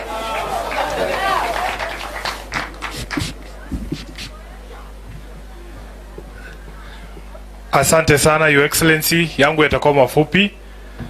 Kitu ya kwanza, nimesikia rafiki yangu Kanini Kega akiomba msamaha kwa ile vitu ambayo mlikuwa mnasema juu ya baba. Lakini ukweli ni kwamba Mheshimiwa Kanini, hata sisi kuna vitu tulisema juu yenu. Hata watu wa Tharaka kuna vitu tuliwasema. So kwa niaba ya chama changu cha ODM, haswa vijana, nimepata message hapa ya Babu Owino, mnajua ile vitu alikuwa anasema. Pia sisi tunataka tuchukue fursa hii tuombe msamaha kwa kuendesha hiyo bad blood between the mountain and the rest of the country. Na ni confirm ya kwamba tumesameheana, sasa tutembee kwa kipamoja. Asante sana. Mheshimiwa Rais, jana nilifurahi sana, gavana wetu wa Mombasa alitangaza kwamba sasa miraa ikiingia Mombasa hakuna ushuru itatolewa. Na unajua siku hizi vijana wananiita waziri wa sherehe. Niko na message hapa kutoka kwa vijana wa Nairobi. Wamesema Governor Ann Kananu wako hapa. Jaba ikiingia Nairobi na mogoka na hiyo vitu vingine yote miraa. Pia vile Joe wametoa ses, huko Nairobi watoe ses. Governor yuko hapa. Najua hiyo kitu atafanya saa hii. Sisi tunaamini katika ODM ya kwamba siasa ni ushawishi. Ya kwamba hatulazimishi mtu yoyote akupigie kura. Sera zako ndio zitafanya mtu akupigie kura. Wale wengine wanatembea hapa wanawatisha, wanawaambia ndugu zenu ambao wako mahali fulani msipopiga kura tutafinya wao. Asante. Mnajua hao watu? Siasa ya blackmail lazima ikwishe, kwamba Kenya hii mtu apige kura na aishi kwa amani kulingana na chagua ambalo amefanya. Jambo la mwisho, Junet, tuko hapa na viongozi wenzetu wa chama cha ODM, wasimame tu wa wave. Chairman wetu wa hapa Tharaka yuko wapi? Yuko pale. Captain, wave watu wa kuone bwana, wakujue. Asante sana bwana Munoru kutoka Embu, ameenda huko mbele Jacom.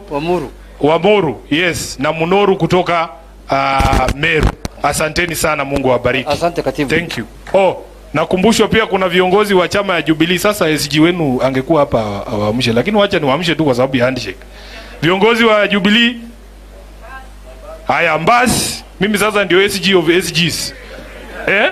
Wambas, haya no peu. Wapi SG ya no peu? Hiyo. Ako wapi? PNU, rafiki zetu, viongozi wa PNU wa hapa. Asante sana, nimesahau nani? Kanu Tingiza. Wapi Kanu? Asante sana. Haya baba, umeona nimekuwa SG of all SG sasa. Mimi ndio nitakuwa nafanya hii kazi. Asante. Wauda wako pia na waona. Asante sana, Mungu awabariki. Thank you very much. Asante sana. Asante sana. MCS kutoka Nairobi msimame juu. Kuna MCS wengi walitoka Nairobi. Governor wenu amesema msimame juu. Wako hapo Asante sana. Haya, anayefuata sasa ni Senator Leni Kivuti. Mheshimiwa, karibu.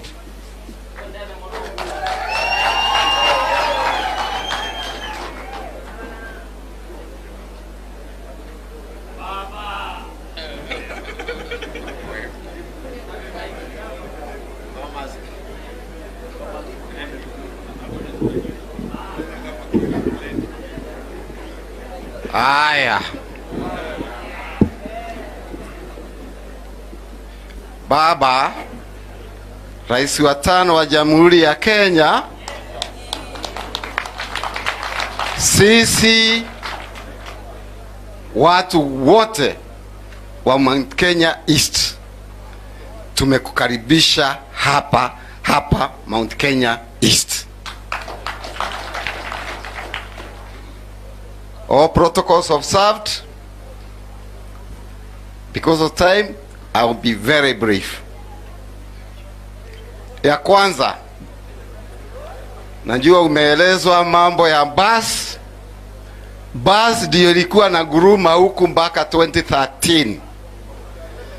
Ikamezwa, Mheshimiwa Kiraitu akapatiwa parking, akaniacha na logbook. Sasa mwisho kabisa ameenda kuchukua kifunguo na mimi nikatoa logbook, tukaipeleka service, na 10 days ago tukapata logbook ikiwa stamped. Kwa hivyo sitasimamisha all the officials of bus, kwa sababu kama ni 10 days ago bado tunaipaka rangi, tunaiuza, na ikifika ukirudi hapa tena after 2-3 months hawa wote watakuwa kwa basi. Bwana Yesu asifiwe. So ya pili, sisi kwa basi tumeamua na kauli moja, na kauli moja tunasema basi ni power, na power hiyo tunataka baba, na kuna sababu. Hatuwezi peleka watoto shule alafu tuwapatie wheelbarrow. Jameni, ni kweli? Kama wamesoma tunataka wapate kazi timamu na experience ile baba ako nayo, si ya kuomba. Ni kweli? Ningetaka, si unaona Munya alikuwa chairman Council of Governors, wameketi pale na current Council of Governors chairman. Sasa kama utachukua Munya, usisahau tena Embu, kwa sababu yeye anatoka kwa hiyo kiti na mimi nangojea nikalie. Na amenipatia, ameniambia tosha mara moja. Na kwa hivyo baba, hapo njuu kidogo kichukua Munya na chairman huyu wa Council of Governors, mkumbuke mara moja. So kwa basi tuko timamu. Mimi nikiwa, kwa sababu mimi tunakuja hapo, tukiwa na Mudhomi Njoke in the leadership of the bus, na King'ang'i Crocodile, tuko ngangari. Ya mwisho, no, sio ya mwisho, nataka kuchangilia mambo ya umoja. My policy in politics, like you hear my people saying, is twendane muno. Twendane muno means we love each other kabisa. That means even if in Embu tunapendana sana, hiyo upendo inateremuka Meru, inateremuka Tharaka Nithi hapa, sisi zote tunakuwa kitu kimoja kwa basi. Na kwa basi sisi zote, hata kwa Mount Kenya East tuko na kura 1.8 million. Na hiyo 1.8 million ni kuongeza tu kidogo ifike milioni 4, na wewe uko ndani. So ile ya kungojea Tharaka Nithi, wewe utangojea Mount Kenya East. Ikitangazwa utakuwa mbele kama mfuko ya shati. ya mwisho.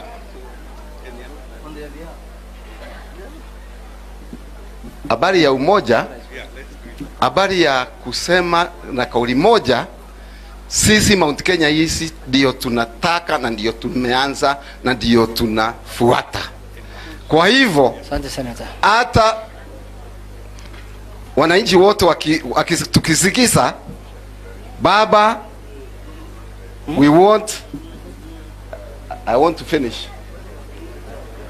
We want to hold your hand because of the unity of this country and we want to be part of it. Asante Senator.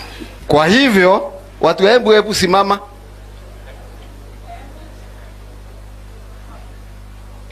Unaona timu yangu? Bas, tupige makofi. Bas. Power. Haya, namna hiyo. Twende kazi. Asante sana mheshimiwa. Sasa kipindi hii inayofuata tutakuwa na mzungumzaji moja, na program yetu baada hiyo ni Governor Mudhoni atachukua aite wakubwa hapa pia, then baba ataongea. Baada ya baba tutasoma resolution, azimio ambaye tumefikia. So baba akimaliza kuzungumza tukae bado ndio tusome hiyo resolution, ndio sasa tuelekee. Sasa nataka kualika minority leader ya Senate Senior Council Siaya Senator James Orengo. Mheshimiwa, karibu.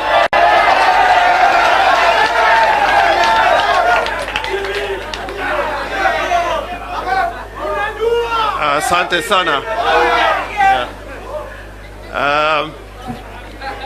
Your Excellency, the Prime Minister and the 5th President, magavana ambao wako hapa na haswa gavana wa Tharaka Nithi ambao tulikuwa nayo kwa bunge, waheshimiwa na watu wa Tharaka Nithi, Embu na Meru. Nasikia kama nasema tuseme tibim kidogo. Meru tibim, Tharaka Nithi tialala, Embu ra. Mimi nina machache sana, lakini cha kwanza nataka nijieleze vizuri, kwa sababu kwa kawaida watu wanasema mimi nimeoa dada ya Kiraitu.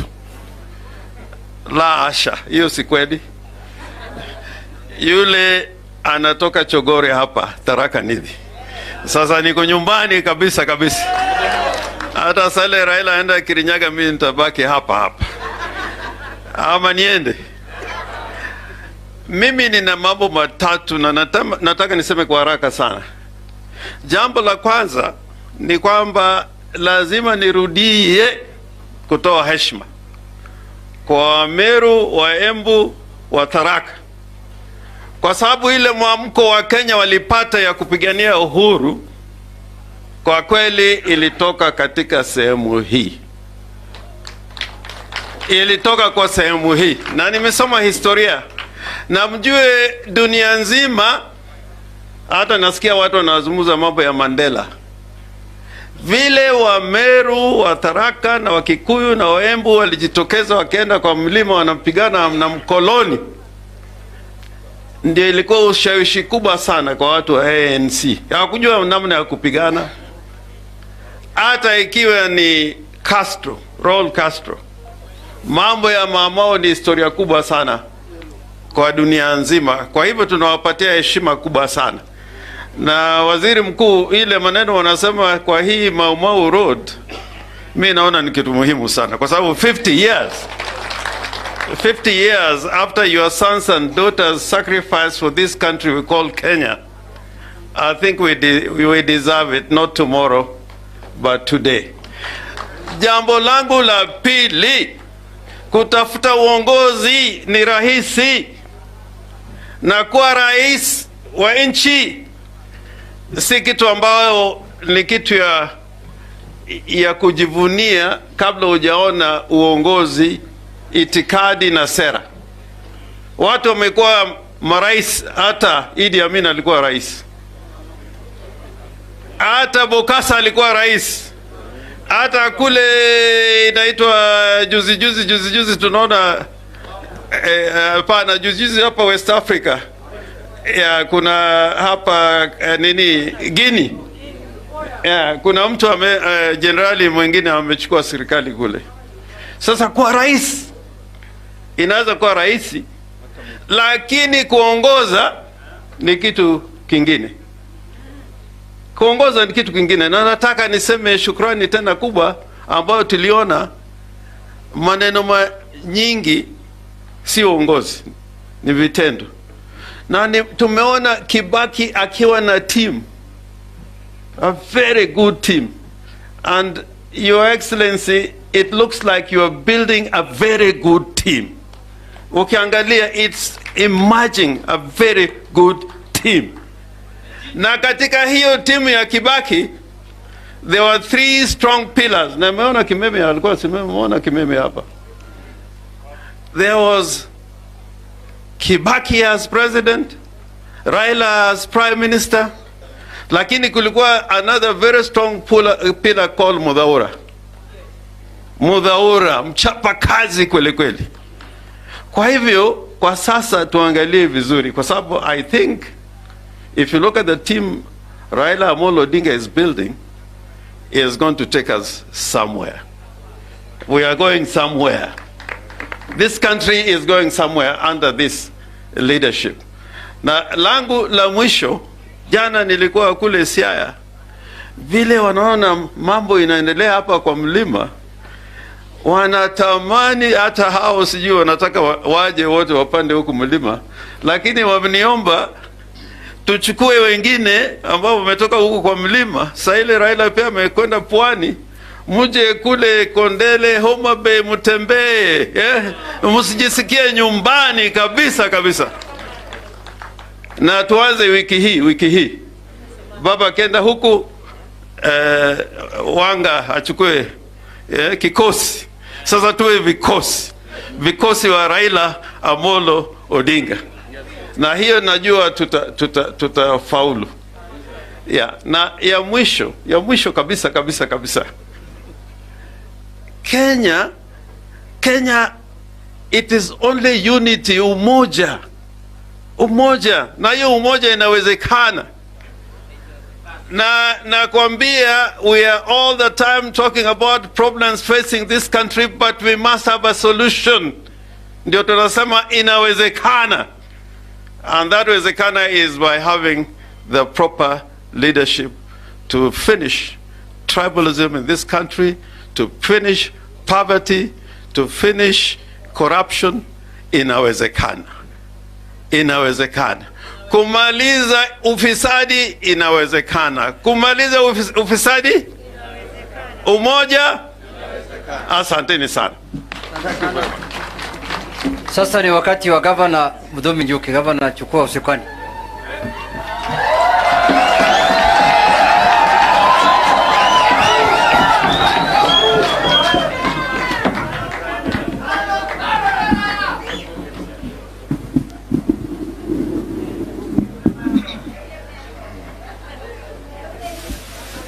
Thank you very much, Mheshimiwa Junet, Mheshimiwa wa kule Suna East, His Excellency the Prime Minister Baba, all governors present, all senators, all members of parliament, MCAs, distinguished guests and delegates.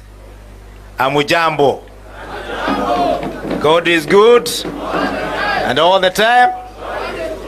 Hata leo wakati tunakaribisha baba akipanda mlima, kwa sababu ya masaa, kubali kwamba wakati uko nyumbani na chakula inakataa kutosha, unapatia wageni wanakula, alafu wewe unapika baadaye. Na kwa sababu ya hiyo, nikiangalia time, ile message iko muhimu sana hapa leo. Si ya magovernors, si ya Mudhomi Njuki, ni message ya His Excellency the Prime Minister. Na kwa sababu kuna mkutano mwingine tunaenda kule town, nitapatia magovernors nafasi wasalimiane kiufupi, kwa sababu wengine watapata na ana kananu. Tumpigie makofi.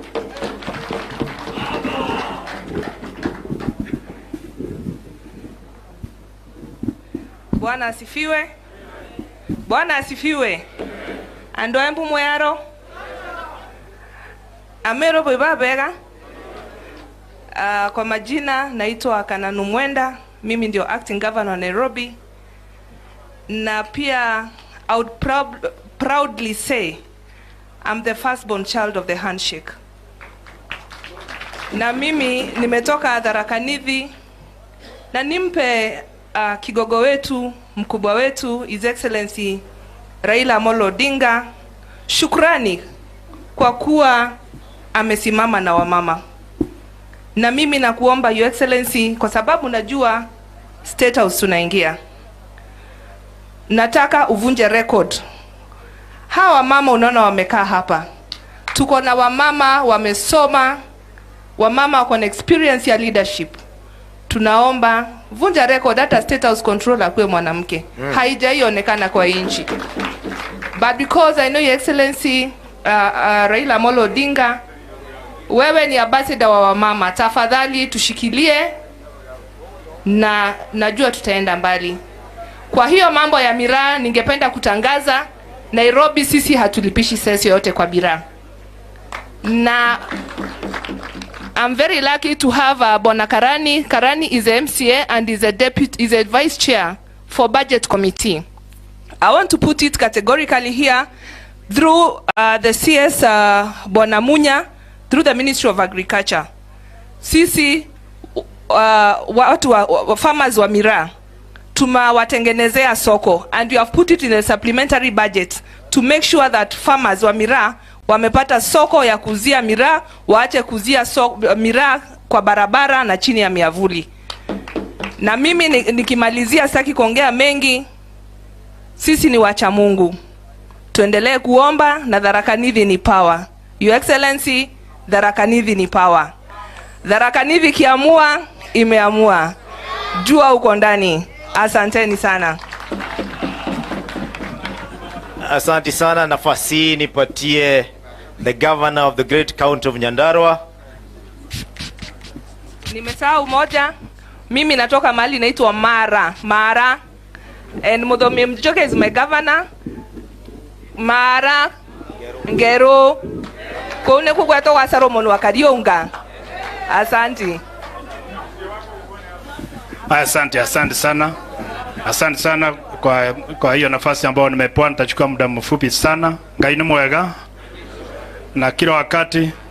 Asanteni sana madugu zetu kutoka area hii ya Mount Kenya East. Nitoe shukrani kubwa sana Your Excellency Baba Raila Amolo Odinga, all protocols observed, ya kwamba wakati tulianzisha huu mwenendo wa kuja Mount Kenya pale Laikipia na governors ambao wako hapa, na niambia Mheshimiwa Excellency usitishwe na mtu kuambiwa ati hapa ati watu wataki baba. Mmekuja hapa kuonyesha kwamba tunampenda baba, si namna hiyo? Muonyeshe ina mkono ya kwamba tunampenda. Asante sana. Wakati nilikuja napitia hapa nilikuwa najikumbusha wakati alikuwa anatengeneza cabinet paper ya kutengeneza Chuka University wakiwa na mzee Kibaki. Hii university iko hapa, Chuka University imetengenezwa wakati baba Raila ako katika serikalini, tukua naye huku na Ambassador Muthaura, na kazi kubwa sana imejengwa kutengeneza nchi hii. Nilikuwa nataka kusema kitu moja. Kuna siasa na kuna watu ambao wanajua kuuda serikali. Kama kuna mtu ambaye anaweza kuuda serikali na ilete economic prosperity katika taifa letu, ni Baba Raila Amolo Odinga. Tumpigie makofi wananchi wetu. Nasema hivyo kwa sababu tulikuwa na yeye, nilikuwa serikalini kama secretary of the cabinet, kama head of public service, nilikuwa nasimamia usalama wa nchi hii.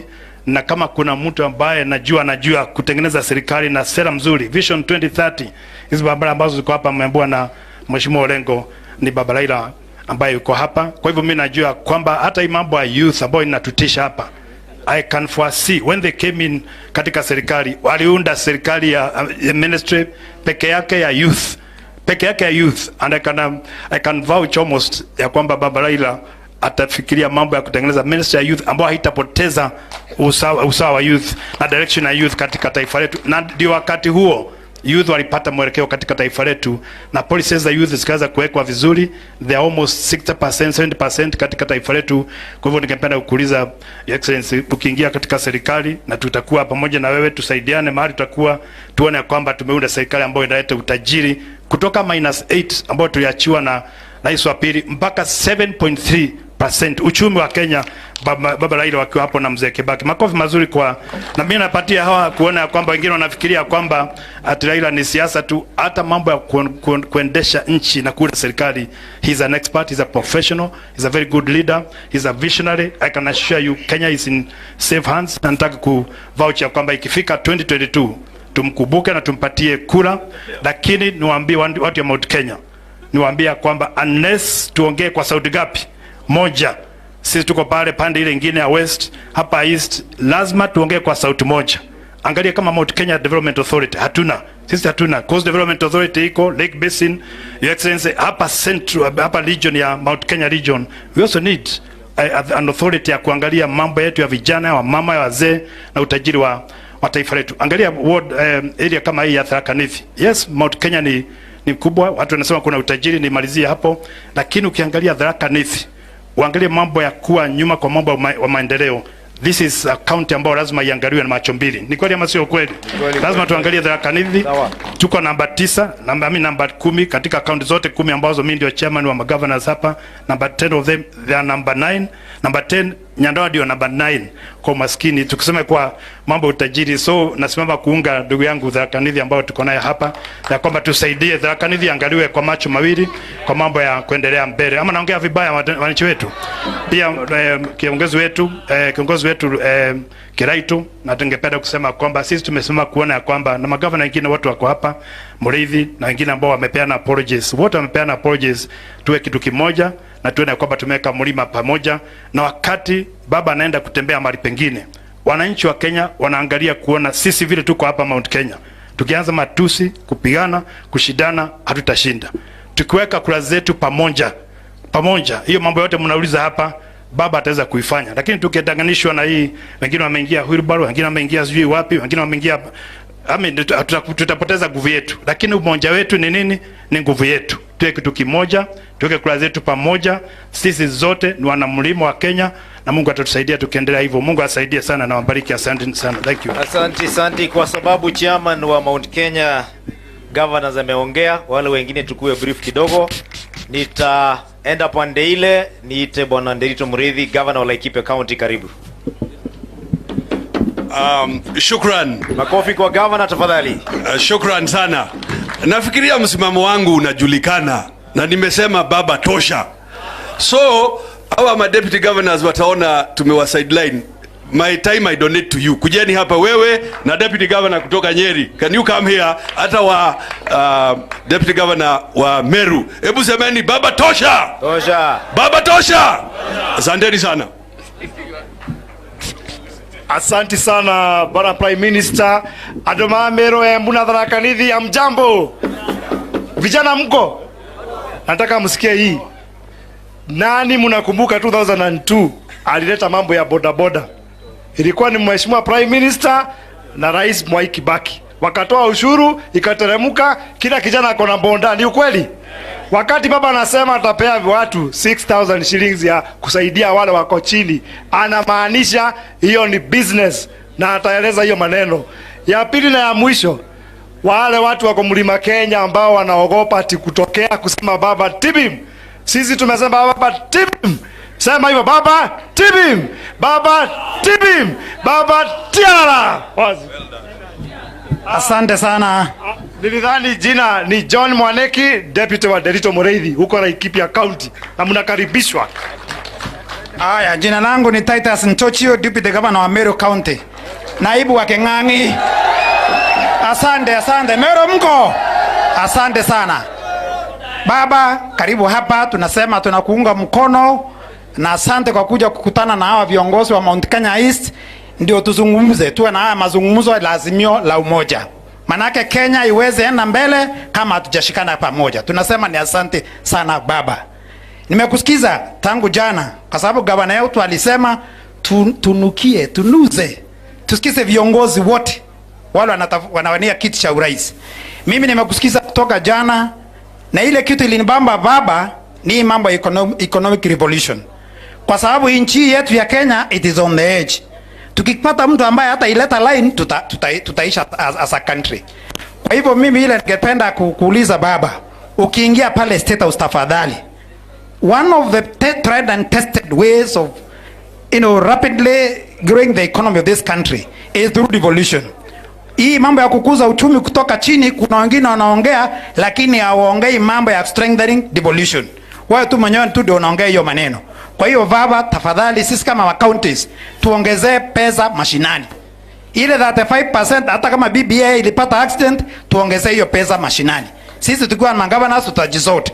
I'm speaking like that as the deputy governor and also minister for finance in the county government of Meru. Tuko na shida nyingi sana kwa sababu pesa asitoshi mashinani. Governors here, umeona chairman wetu wa Council of Governors kila siku anasema hata atafunga counties kwa sababu pesa pia zinachelewa kutoka kule National Treasury. Ukiwa rais, tafadhali leta pesa mashinani mapema. La mwisho, baba, tafadhali, Mount Kenya ni kubwa na amape umepanda Mount Kenya. Wewe umeona hii region ni kubwa. Sisi ni watu kitu kimoja. Lakini tuna region ambayo inaitwa Mount Kenya East. Na afadhali asante sana SK Macharia. Umetuletea media house inaitwa Royal Media House, Royal Media Services ambayo imetuletea view sasa. Development nyingi za Mount Kenya East tunazionea kwa view sasa. Kwa sababu kama maji, ulisikia watu wa Embu wana complain about maji. Watu wa Tharaka Nithi wanapenda hakuna maji. Meru hakuna maji. Inji nyingi ama njia huko the other side of the mountain tumetengenezwa dam, lakini huku Mount Kenya East hakuna hata dam moja. Kwa hivyo tafadhali baba, ukiingia have special attention ya Mount Kenya East. Asanteni sana na Mungu awabariki. Asante sana, naomba tukue brief. Wana Mureithi, umeharibu economy ya masaa. Ningewapea tu lakini ningesimamia wao vizuri. Sasa unatumia authority yako. Asante sana. Kwa majina ni Daktari Karugu wa kutoka huko jimbo la Nyeri, na nilisema nitaongea kwa sababu ukiangalia hapa they are all counties, almost all counties za Mount Kenya. Unaona Nyeri haiko. Baba, ningetaka kukuhakikishia ya kwamba Nyeri is behind you, kwa sababu leo asubuhi wamama walinipigia simu wakaniambia tulikuona jana na baba Meru, na wakaanza kuimba ile wimbo ambao ulikuwa unaimba, naona mambo yakibadilika, yabadilika kwa wema wako, naona mambo yakibadilika. So wanaona mambo inabadilika, na ninataka kuongea kwa niaba ya wakina mama wa Mount Kenya ikiwa mzima. Niseme hivi, ile kura mnasikianga 8.5 million ya Mount Kenya, most loyal voters wanakuwa sisi kina mama wa Mount Kenya.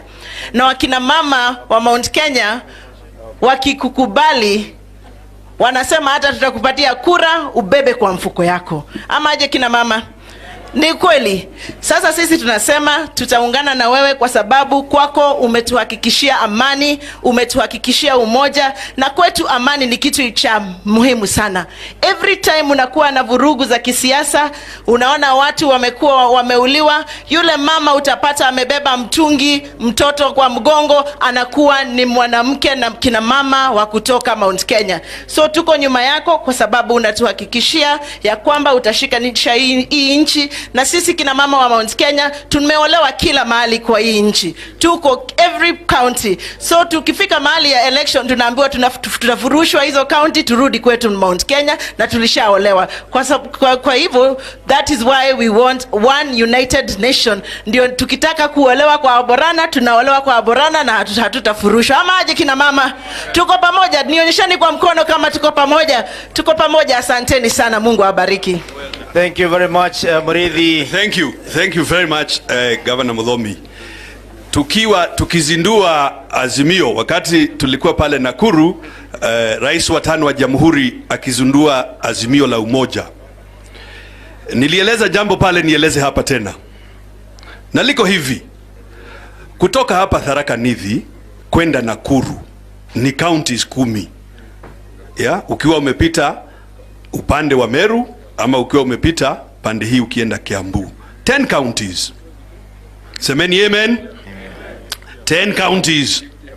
Na hao watu tunajivunia kazi zetu. We value work. Work gives us dignity. Sio matusi. Work gives us dignity.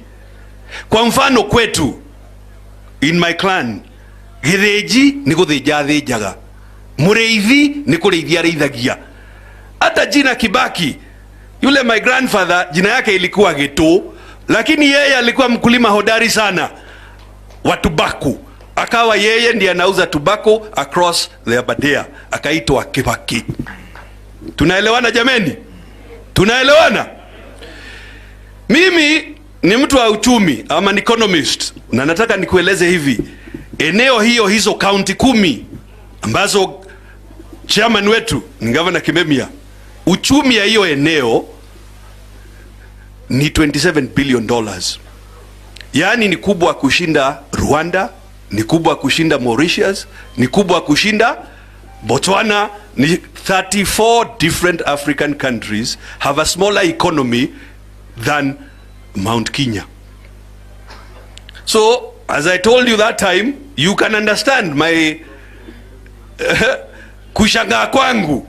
Ati mtu atatoka huko na matusi mingi aseme hatuna agenda, lakini agenda yake ni kuchukua hiyo uchumi yote ayokee kwa kahwiribaru.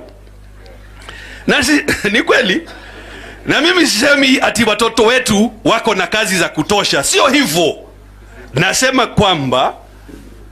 Nasema kwamba Vision 2030 ilisema mambo 4. Ya kwanza, tujikomboe kisiasa. Prime Minister Raila na rais wa 3 Mwai Kibaki wakaungana wakalete katiba mpya ya Kenya 2010 kukomboa sisi kisiasa, ili uweze kwenda Kenya yote na uwe wewe ni Mkenya. Si ni kweli? Akarudia tena, wakashikana handshake na President Kenyatta, na ikawa hiyo ni ya kusaidia jamii kuishi pamoja. Na mniulize mimi kama governor wa Laikipia, manake pale Laikipia kuna makabila 33 ya Kenya. Sisi ndio face of Kenya. Na utaona hata sasa hivi kuna wale hawajaridhika na sisikii wakisema Azimio, wanakoroga wengine pale kona moja. Social pillar that the communities of Kenya must be able to work and live together. Ya 3, enabler. Na umeona Rais Uhuru Kenyatta ameweka bidii sana kwa infrastructure, because without it we cannot get to the 4th point, which is economic liberation. Na hiyo kama unasikiza vizuri vile baba amekuwa akiongea akisema kuhusu jinsi ya kuinua vijana, kuhusu jinsi ya kuinua wanabiashara wadogo na wakulima wadogo, because that is how we are going to increase our uchumi. Asanteni sana, Bwana wabariki sana, na tuende safari hii zote pamoja. Thank you. Makofi kwa Governor Muriithi. Governor Muriithi, wewe ulisema ulinunua time yako, umerudi kula ya wengine, lakini ni sawa tu. Asante sana. Nafasi hii ningependa, kwa sababu nilikuwa nipatilie bwana CS hapo tu, nilikuwa napea deputy governors, ningependa nikupatia nafasi hii bwana CS kusalimiane. Tumpigie CS makofi. Thank you Governor. Mimi nitasema tu mambo mawili. Ya kwamba vile mzee yule aliongea wa zamani yule, katupea historia ya familia ya Raila Amolo Odinga na baba yake. Kweli mimi nimeconfirm wao ni dynasty, lakini ni dynasty ya struggle, kupigania watu, kupigania nchi ya Kenya. Kwa hivyo he is the inheritor of that proud history and legacy from the family of struggling to make the lives of other people and the lives of this country better. Yeye sio dynasty ya ile ingine ilikuwa inasemwa huko. Kwa hivyo mimi najua ile mipango wako naye to raise the bottom, those who are the bottom of our economic of our economy, to raise them up, building on what the president has done, will transform this country. And what he is saying of giving some support to those who really need it, so that they can also live a dignified life and also contribute to the economy of the country, is a great plan. It is doable. It has been done elsewhere. Once the economy is grown, the energies we have are liberated to continue building our economy. I am sure that little money will be able to be generated to support the others, so that they can also come up and continue building the momentum for economic takeoff. Ya mwisho, mimi nashukuru kwa maombi yale mmeniombea, na ya Mungu ni mengi. Yes. Ya Mungu ni mengi. Unajua pia wale wako kwa dini ya kanisa, huwa tunasema there is a God's moment. Kuna moment ya watu na ya Mungu. Na mimi naona moment ya Raila Amolo Odinga imefanya nini? Imefika. It is very clear. The signs are there. Those who are not believing, I think they had better come. Join us. And that's why you can see people who purport to climb the mountain and confidently say they are on top of the mountain. They could not realize they had been guided by the wrong guides. So wamepika pale old Moses, wanafikiria wako wapi? Wako kilele ya mulima, because they have been misled by the wrong people into the mountain. Raila is following the right guides, the people who have the local information, the local touch, the trust of the local people. I can see him already on the top of the mountain, and Bwana Amolo, he is not coming down.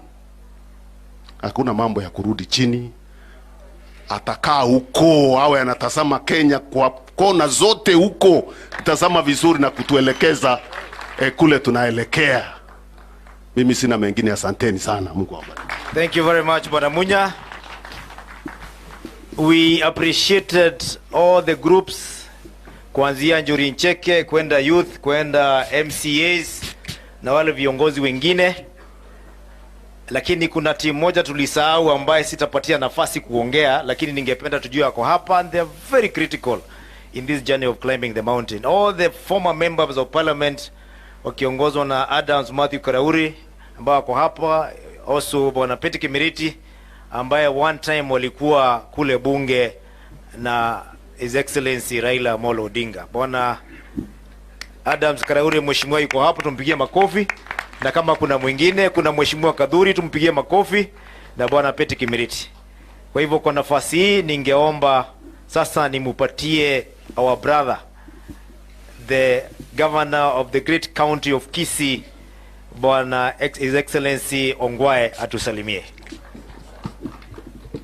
Asante sana ndugu yangu governor wa great county ya Tharaka Nithi, Right Honorable Prime Minister and all protocols observed, ndugu zangu kutoka Meru na Tharaka Nithi, mugeni, ndugu zangu kutoka Embu Muriaro.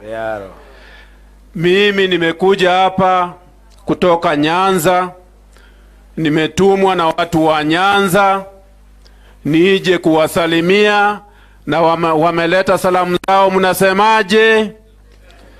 Right Honorable Prime Minister, huyu ni kaka yangu kutoka Nyanza. Sisi wenyewe tumekuwa na azimio letu, na kwa azimio letu tulisema kwamba kitu ya kwanza unafanya, enda kwa huko usalimie ndugu zetu huko Mount Kenya, na vile amekuja hapa, amekuja shauri vile sisi wenyewe tuliongea huko Nyanza.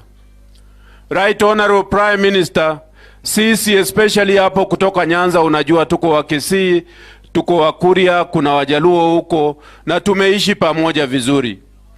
Hapa Meru yenyewe, mtu wa kwanza ambaye alikuwa daktari hapa alikuwa kutoka Nyanza, Dr. Manduku.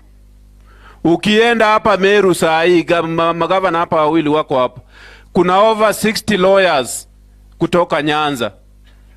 So hawa ni watu tumeishi vizuri. Mimi nimekuja hapa kuangalia na kuona vile mnaongea na kaka yangu, na nikirudi huko nyumbani Nyanza nitasema kwamba hii mlima tumeipanda na tunaendelea kupanda, na wale ni watu wazuri, na nawapigia asante sana, na Mungu awabariki. Thank you very much. Thank you very much Governor Ongwae kwa hii nafasi. Naomba nimpe ndugu yangu Governor of Meru County, the great Meru County, Honorable His Excellency Kiraitu Murungi. Makofi kwake.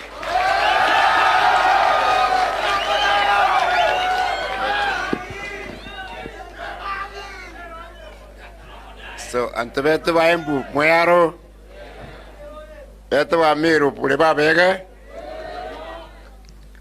buri wa Kinyangi kiriku. Asanteni sana. Mimi sioni ni nini tunaongea hapa sana. Kwa ni kama mekata kesi. Sidio? Na wale wa kanisa wanajua watu wakiokoka kuna haja gani ya kuongea na wao. Simulete maji. Tunakubali azimio la umoja tukiwa Mount Kenya East. Wala mekubali inu mikono Prime Minister aone. Asanteni sana. Hatutaongea zaidi ya hayo. Kuna nia na sababu zote sasa tuwe pamoja tukiwa wananchi wa Kenya kama vile wa Tanzania wako wananchi wa Tanzania kama sivyo. Number 2, kuna yule MCA wa Tharaka ambaye aliongea hapa. Kataya. Nilisema tonunkere. Kanati kinyaba abu boko nunkera. Boko na kwena muruke. Bara bako na kwena muruke bo kienjara tone. Sawa. Busiko na harufu. Sidio? Kwa hiyo mnasema mambo ya baba namna gani? Baba.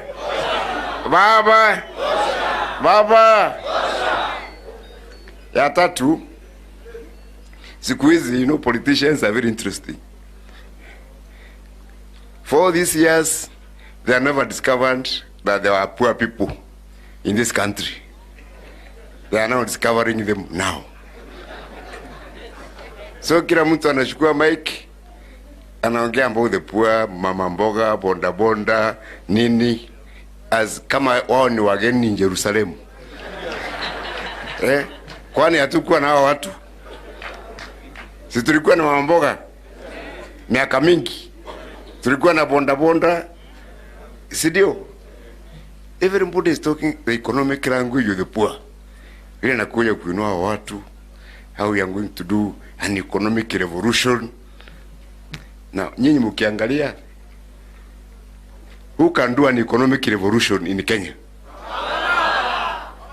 Ni nani anaweza kufanya mapinduzi na mabadiliko makubwa katika nchi hii? This man is tested. I have worked with him, with James Orengo na wengine. We worked when it was very difficult here. And I like the mzee who talked there. Hata mimi niko na historia yangu. I knew Jaramogi personally and he used to call me his son. Hata nimekuwa kwake Milimani Kisumu, tumekuwa huko mara mingi. And we followed him because of his politics. We not understand the politics of others. But Jaramogi always spoke for the poor and the oppressed. And that is a tradition which Raila has followed. And that's why we are talking positively about him. Tulipigania ile vita ya uhuru wa pili na hii uhuru wa tatu. I have no doubt, because Raila is a man with a lot of energy. Hata kama unasema ni mzee, Raila has a lot of energy. Number 2, the man is focused. He is very bright. Then he is a strategist and a fearless fighter. So mkitaka vita ifaulu, tuwe na nani? Baba. Tuwe na nani? Baba. So even this economic revolution, what is going to transform the lives of the people at mashinani ya vijana na nini ni nani? Baba. Ni Baba. So we are not following him foolishly. We know the kind of person he is. 3, niseme hivi, we don't want hiyo uongo. You know, nyinyi wanasiasa mnajulikana sana kwa uongo. Wakati ukipika wakura, you're promising this and that, even things you know will never happen, ili upigiwe kura. Now, wakati huu, I want to test Kanini Kega, mkubwa wa budget. Yes. Now, tunataka pesa mashinani. Everybody is talking about pesa mashinani. If the 35% in BBI was passed, in Meru County, I will get an extra 6 billion Kenya shillings. Sasa Kanini Kega, sitaki uniambie mambo ya 2022. 35% does not require referendum. World Fund does not require referendum. Youth Council does not require referendum. Abulete mswanda bunge wakati huu, na nyinyi wajumbe mko hapa, tuone mkisupport, tuone nani anakataa, ili tujue huyu ni uongo anaongea vile atainua wale vijana, si ndio?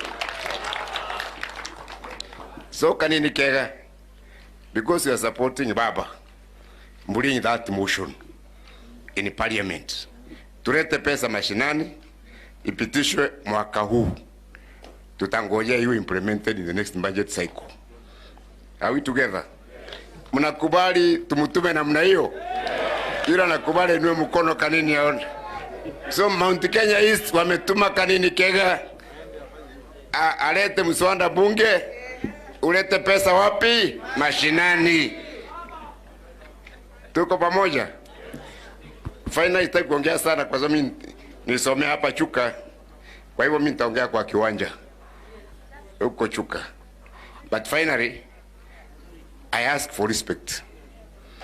Sisi watoto tumeona mambo mengi. We want to be respected as we respect others. We of Mount Kenya East. Are we together? Yeah, we don't want to be looked down on. We don't want to look down on anybody. We also don't want to be looked down on. And we also don't want to be marginalized, either politically or economically.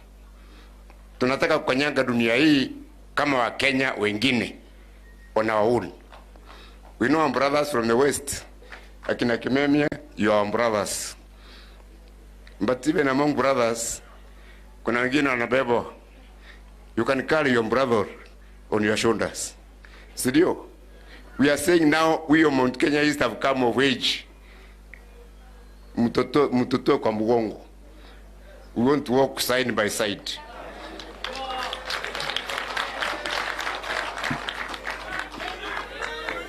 So mkisalimia Baba, hata sisi tunasalimia Baba. Mkiongea na Baba, hata sisi tunaongea na Baba. Hata hakuna mambo ingine. Na ndio tumesema sisi sote tuingia kwa basi. Tukitaka kwenda kutembelea Baba Nairobi, tunaingia kwa basi. Alafu tunaenda wapi? Nairobi. Leo tukitatushikirenya, we empower ourselves.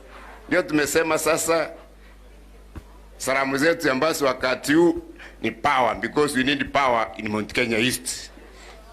I know you are ODM and others, lakini salimie hiyo salamu yangu. Alright, kwa leo tukisema bas, tunasema power. Bas, bas, bas. Asanteni sana, tuonane kwa kiwanja. Makofi kwa Governor Kiraitu. A very, very courageous man. He once put me in the bus in 2013.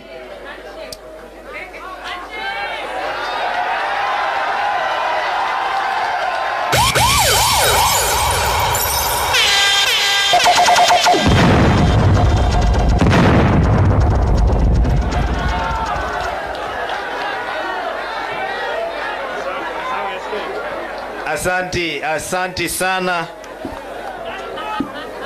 Hata bila kuongea, hata bila kujua nini imesemwa hapo, actions speak louder than words. Hiyo kuona inatosha kujua nini imeendelea hapo. Where there is a baba, there is always peace. Nafasi hii naomba kwa kunyenyekea, kwa sababu Council of Governors tuko na chairman governor wa Embu hapa, nimpatie nafasi Bwana Wambora atuongeleshe. Sheko.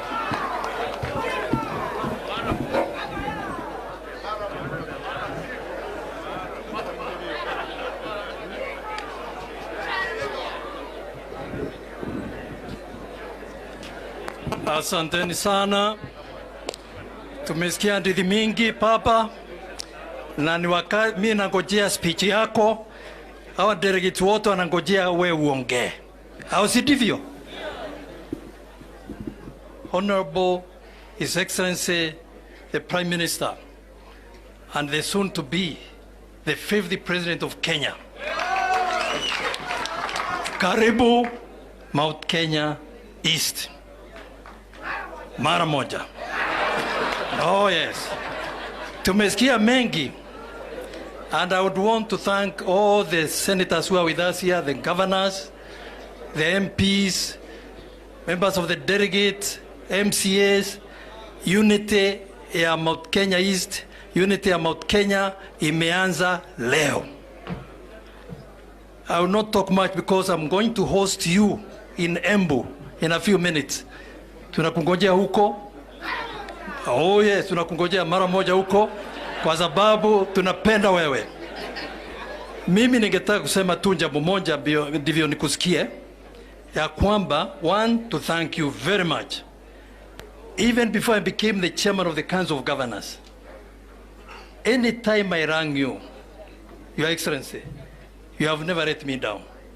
The last time is when you came from Mombasa kusoma ile azimio ya umoja, and you were able to afford me a lunch one-to-one, and we talked for 3 hours. I left with no doubt that you are the most qualified person in this country to be the 5th President of Kenya. Tuko na candidates hapa, nafikiria wanataka attention hapa Mount Kenya area. Ni attention wanataka. We are not worried about those ones. Kuna wengine huko, and I was able to officiate kule kwa Mount Kenya, Safari Park, Mount Kenya Foundation, when they told me to officiate, and when they were meeting the One Kenya Alliance. And I was very clear. I told them, without unity, hakuna bahari munaenda. They must work with you kutoka sasa mara moja. Watu wa Mount Kenya East, Embu, Tharaka Nithi, Meru, from now on, mara moja tutafanya kazi na wewe moja kwa moja. Central Kenya, and we shall be coming to Western Mount Kenya West. I don't know whether it's Nyandarua or whatever it is. Tutakuja huko. We shall fuata wewe hata kwa mkutano ya mwisho ya Nairobi. We shall all come. And I want to assure you, when we went to Mount Kenya, kule Sagana, I remember telling President Kenyatta, if you work with the governors, you can get more than a half. I promised that time that 5 wa kupitisha BPI in the counties. 45 counties led by the governors and the speakers and the MCAs tulifanya hiyo kazi mara moja. In one day, the Super Tuesday.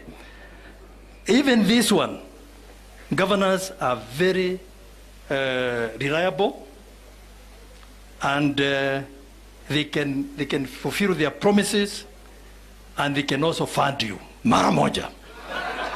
Kwa hayo machache, I don't know, I'll return it to my host governor.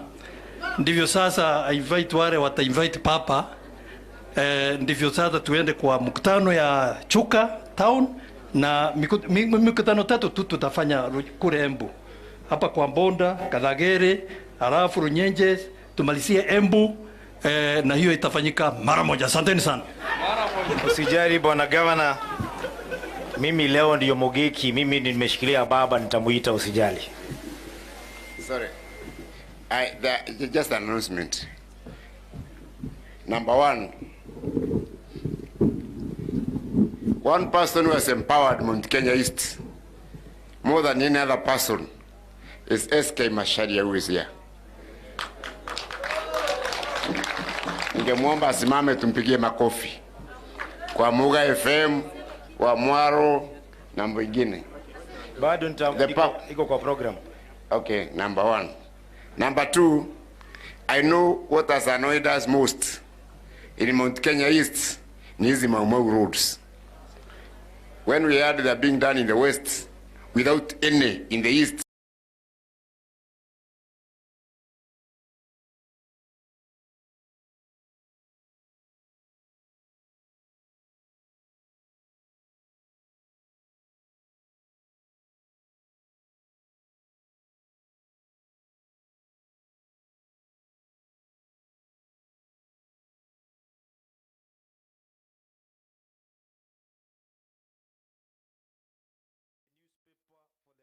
Roads in Tharaka, Meru and Embu counties.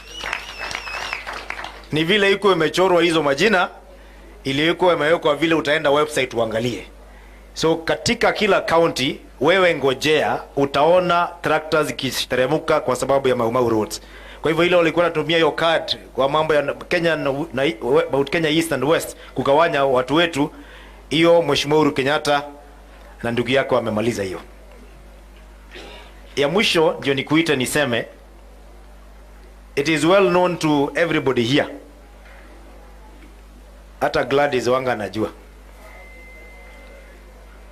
ni kwa the last almost since the year 2002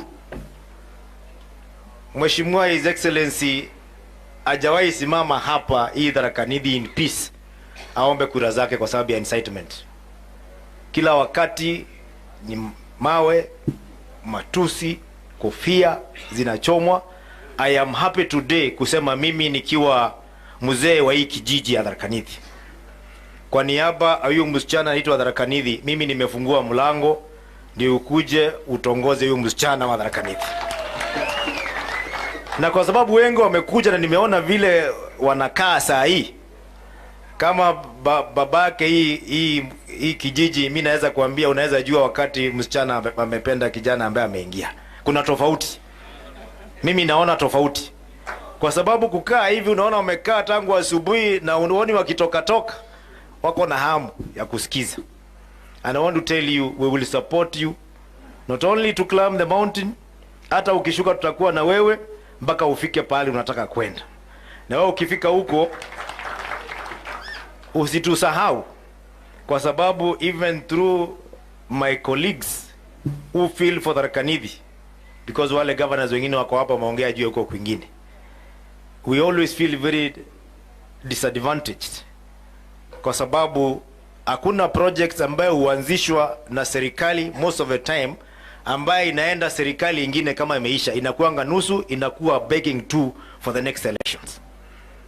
We are praying that you be different, because the roads zile zafaa ku connect county ya Meru, Embu na hapa katikati, zile mingi sana unasikia Kanini Kega akiambiwa asiweke pesa, ziko nusu. That is why it becomes very difficult to convince the people of Tharaka Nithi. I even understand the voter apathy that is there at the moment. Unauliza tutapigia kura nini? But all is not lost. I would like to sincerely send you to His Excellency and say we are very thankful. One of the stadiums of mini stadium is now ready, which is Kirobia Stadium in Chuka. Tunamkaribisha akuja afungue, na ikiwezekana the next celebration that is going out of Nairobi iletwe hapa kwa Kirobia Stadium, so that people can know Jubilee government is working when you have the right partners. Kwa hiyo mengi ningependa nichukue nafasi hii, we be upstanding hata kama tuko na jaa na tumefurahi, tumukaribishe His Excellency the Prime Minister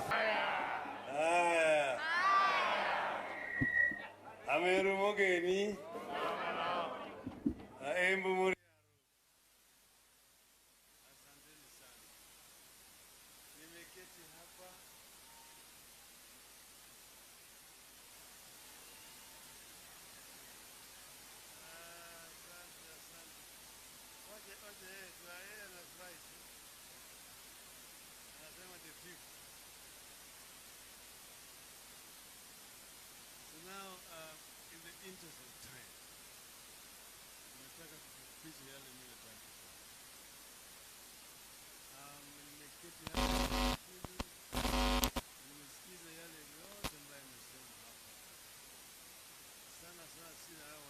Ambaye ametoka Nairobi, viongozi wenu ambao wameongea hapa chini, hao wametoka hapa Meru, Embu, Tharaka, Nithi,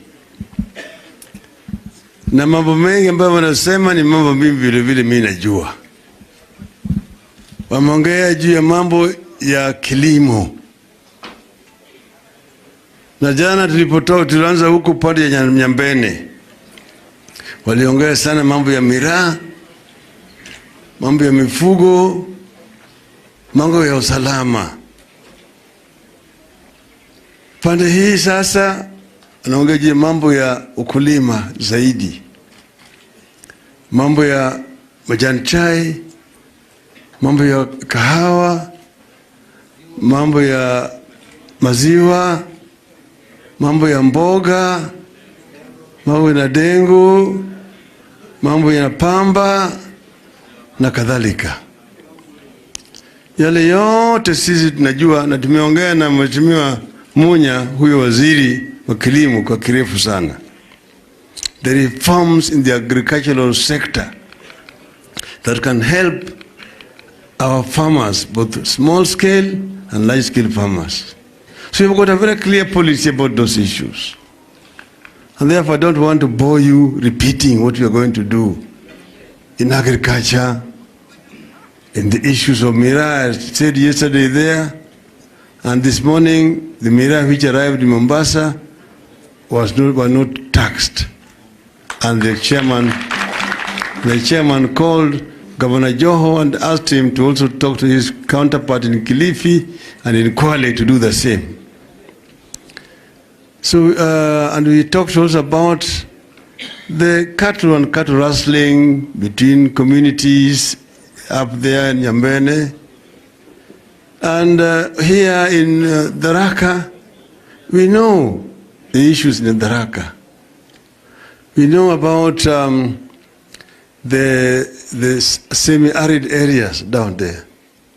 And we had already discussed these issues when we were in the Grand Coalition government. We are going to construct the Grand Falls of Mutonga and create a big irrigation scheme, the whole of that region, that would actually deal with issues of food production in that area and economic activities, and also control that water so that we avoid flooding down in Garissa, in Tana River, and so on. So again, I don't want to talk much about that.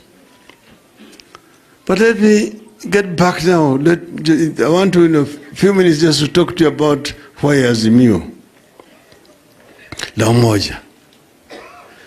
This is the area, this is the land of liberators, the freedom fighters, those who took up arms against the colonial government. And I've been saying that those people were not mad to come out and challenge the mighty colonial power, what was called the British Empire, the empire where the sun never sets, and go into the bush with just a frame of bicycles and makeshift guns against that huge army of the British. But walisema, kama mbaya ni mbaya, enough is enough. Because the humiliation that the African people were subjected to around at that time. Because to Mzungu, you are just a bloody African. They didn't care whether you are Kikuyu, you are Mjaluo, you are Mkamba, you are Mkale and so on. We just taka bloody Africans. So you had an apartheid system here in this country. That's what our children need to know. That's why I'm telling them about two types of revolution. The first was to bring independence. And those people were very brave. Here you're talking about in the land of General Mariama and Baimungi, the generals of Meru. You got other generals the other side, west. Akina Madenge, Akina Kangede, Akina Kimathi, and so on. But these people were real Kenyan patriots who were prepared to pay the ultimate price so that Kenya could be free. So the struggle was a combination of the armed struggle and political agitation of our people. That's what brought independence to Kenya. But when they stood up, the British declared a state of emergency in this country. A state of emergency humiliated people like hell. In this region, there was what was called the Kikuru Meru Embu. And in those days, the radio used to announce to Kenyans that Kikuyu, Meru, and Embu are dangerous people, ni watu hatari. Ukiona mmoja akipita, piga report kwa polisi mara moja. See, I heard it myself on the radio. Those days of state of emergency. So they introduced then this pass. This is called Kikuyu Embu Meru Passbook.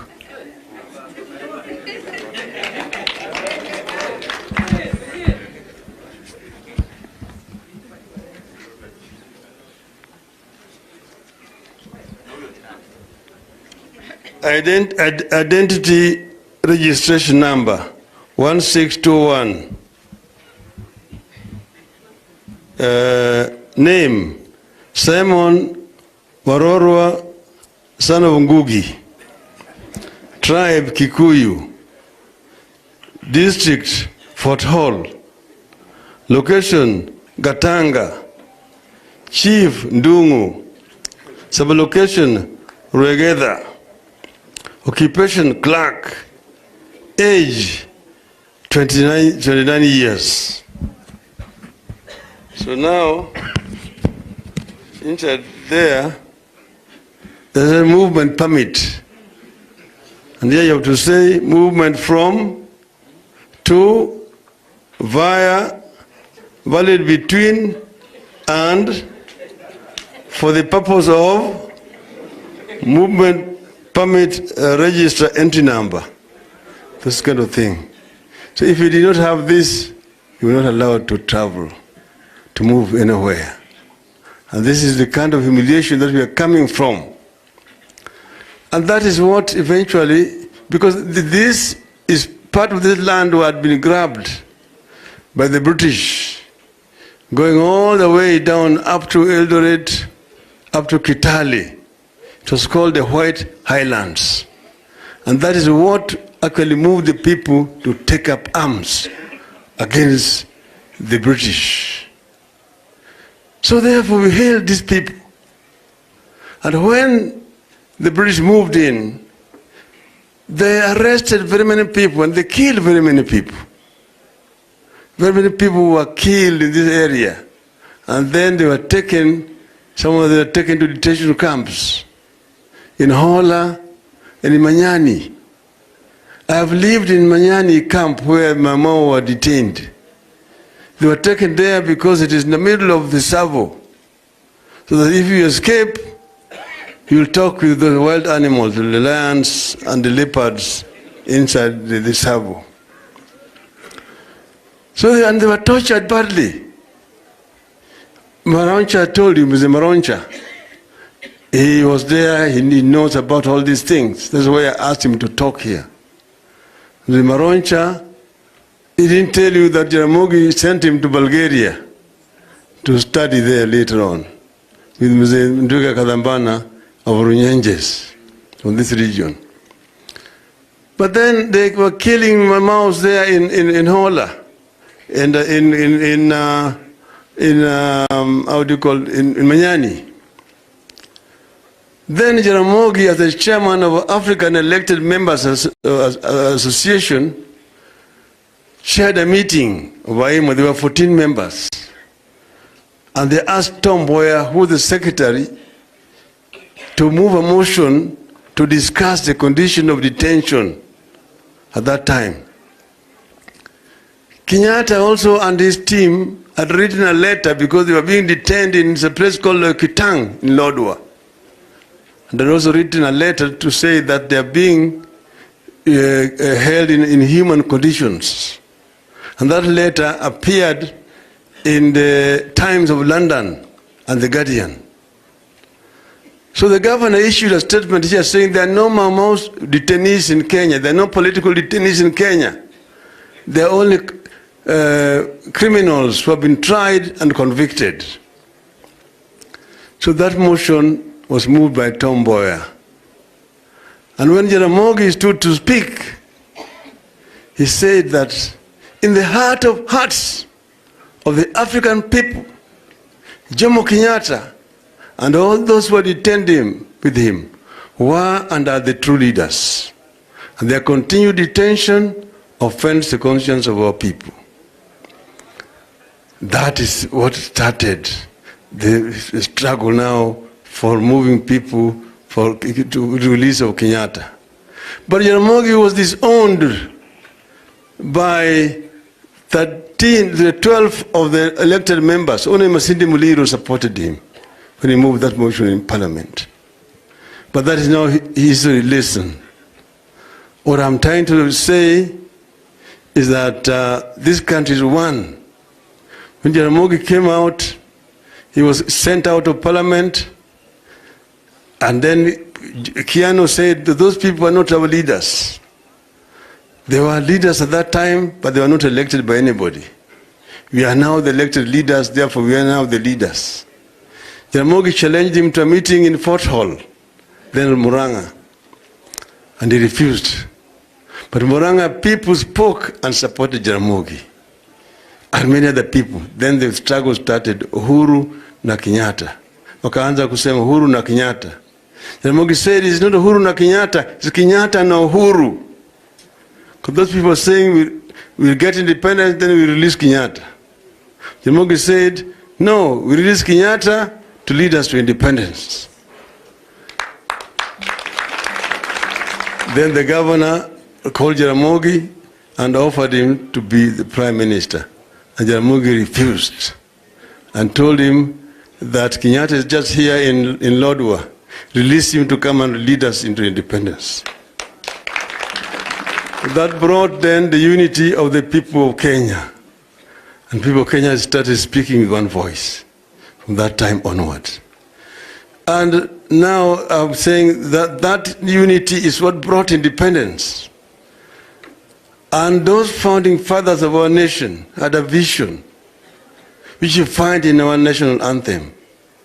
Lord, bless this land of ours. Justice be our shield and defender. May we dwell in unity, peace and liberty. Plenty be found within our borders. Unity first.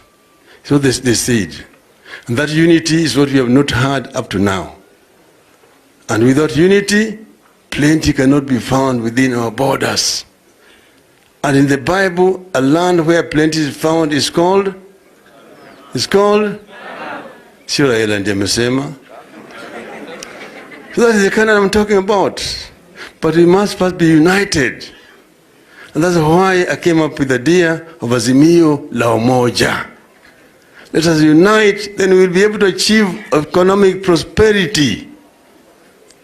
We'll be able to lift this country from where it is to where we want it to be. Everything already is there. Your Vision 2030 aimed at leaving this country from a third world economy to a middle income status by the year 2030. but it must be united. You cannot go there as Tharakans, Meruans, Embians, Kikuyus, Luos, Kambas, and so on.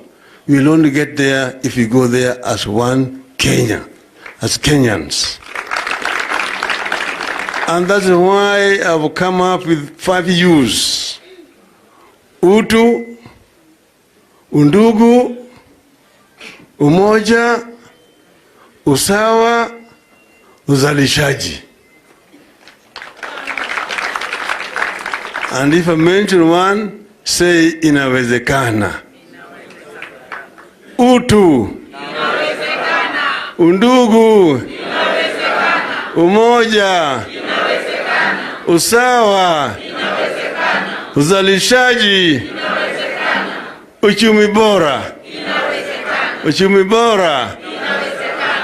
I said that we said put reggae on halftime, but now we are telling Kenyans that let us get together and feel all right. Okay. Anything that is not written as agreed may be in dispute. And therefore tungependa tusikize resolutions za mkutano ya leo ambayo imeandikwa na tutasomewa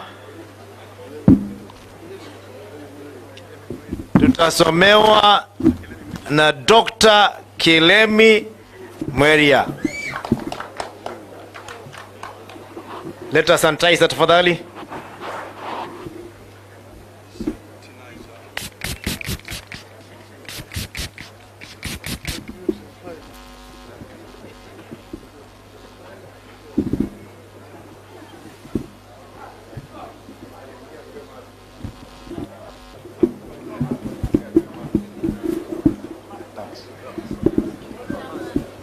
Sorry? Oh, okay.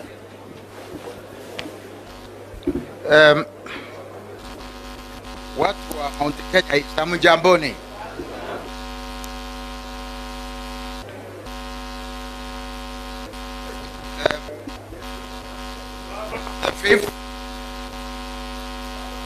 The fifth, Baba. Amesikia. Let me read the resolution of this gathering.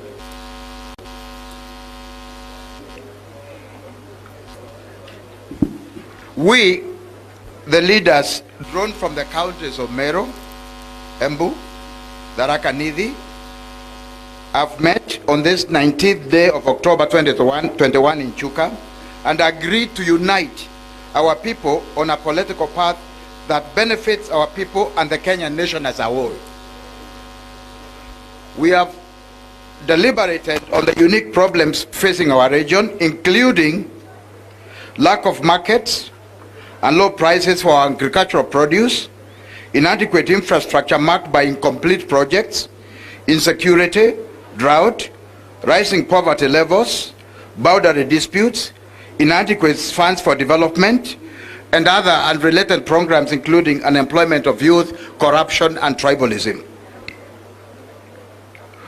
We recognize and accept our responsibility as leaders to unite our people behind the national dreams and negotiations in order to address these challenges. In order to effectively address challenges, we have resolved the following.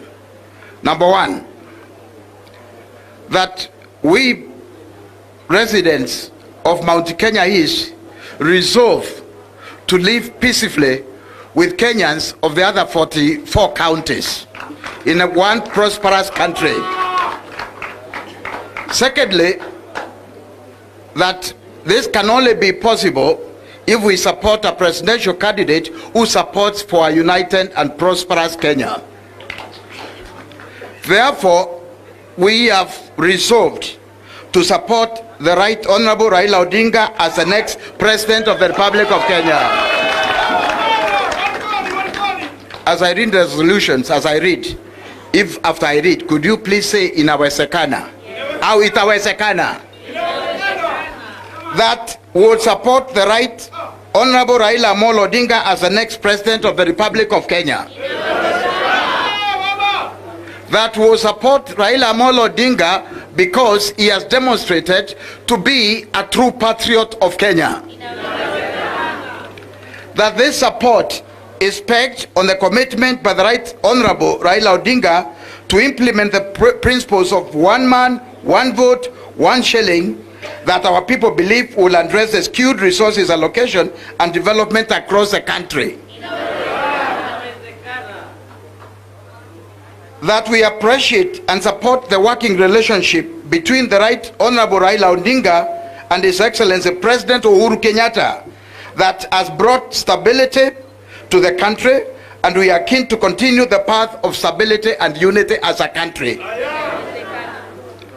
That we unanimously support the agenda of shared prosperity and inclusivity being championed by the Right Honorable Raila Odinga through the Azimio la Umoja and the vision for a Kenyan nation founded on the principles of Hutu, Umoja, Usawa, Uzalishaji, and Ustawi wa kwa wote. That this support for the Right Honorable Raila Odinga is also pegged on his past and present record of a commitment to strengthen devolution and bringing more resources to the counties. That related to this is his commitment for the economic revolution of this country, because only then will we have more resources for the counties and the nation. That the support is further pegged on his commitment to working with the leaders from this region with a view to ensuring that the region is fairly and equitably represented in senior ranks of government from 2022 and beyond. And we're saying equitably, because we don't want any more share than we deserve. That the offer of support is pegged on his stated plan to identify markets and raise prices for local agricultural produce, including miraa and tea.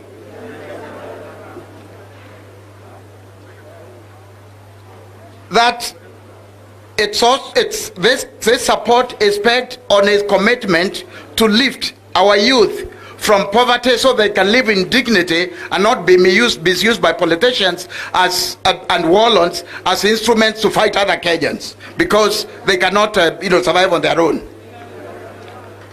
That we believe this is possible because Right Honorable Raila Odinga is a man we believe stands for what he says and that he means what he says. Na akisema atafanya.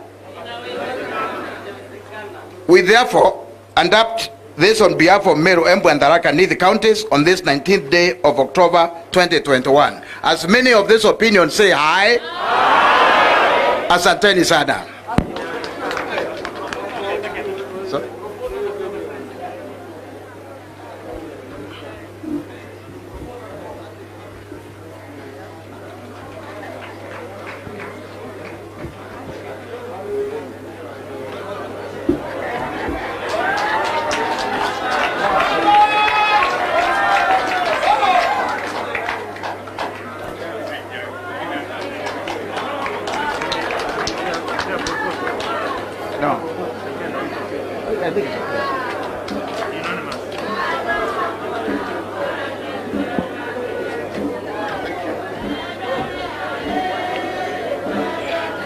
Is this pledge unanimous, or do we need a proposal and a seconder? It's unanimous, isn't it? The fifth says we need a proposal and a seconder. Proposed by Lenny Kevuti and seconded by Boro Abori. Maneno kwisha, asanteni. Anaomba tupate a lady to second, and then you put the question. So what we'll do, we'll get a third person, and that will be a lady. No, it's because I've read. Okay.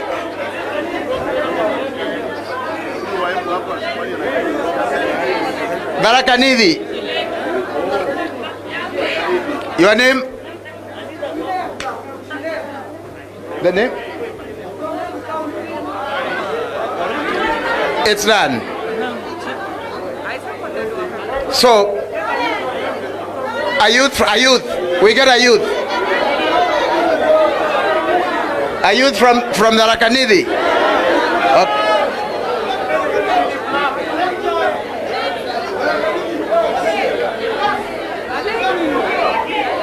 And a lady, and a young lady. The young lady. You Joe. can say your name. Chris Kemandi from Meru. From Tharaka. That's why the Meru. Ellie Joy from Tharaka. Now, I think that's it, isn't it? We are in agreement, so we'll make this available to the press. I put the question. As many of this opinion say aye, as many of not this opinion say nay, the ayes have it. Niombe sote tusimame sasa kwa wimbo wa taifa itakaoashiria mwisho wa hafla ya siku ya leo. Ukiwa na kofia isiyo rasmi naomba upate kuivua. Wimbo wa taifa.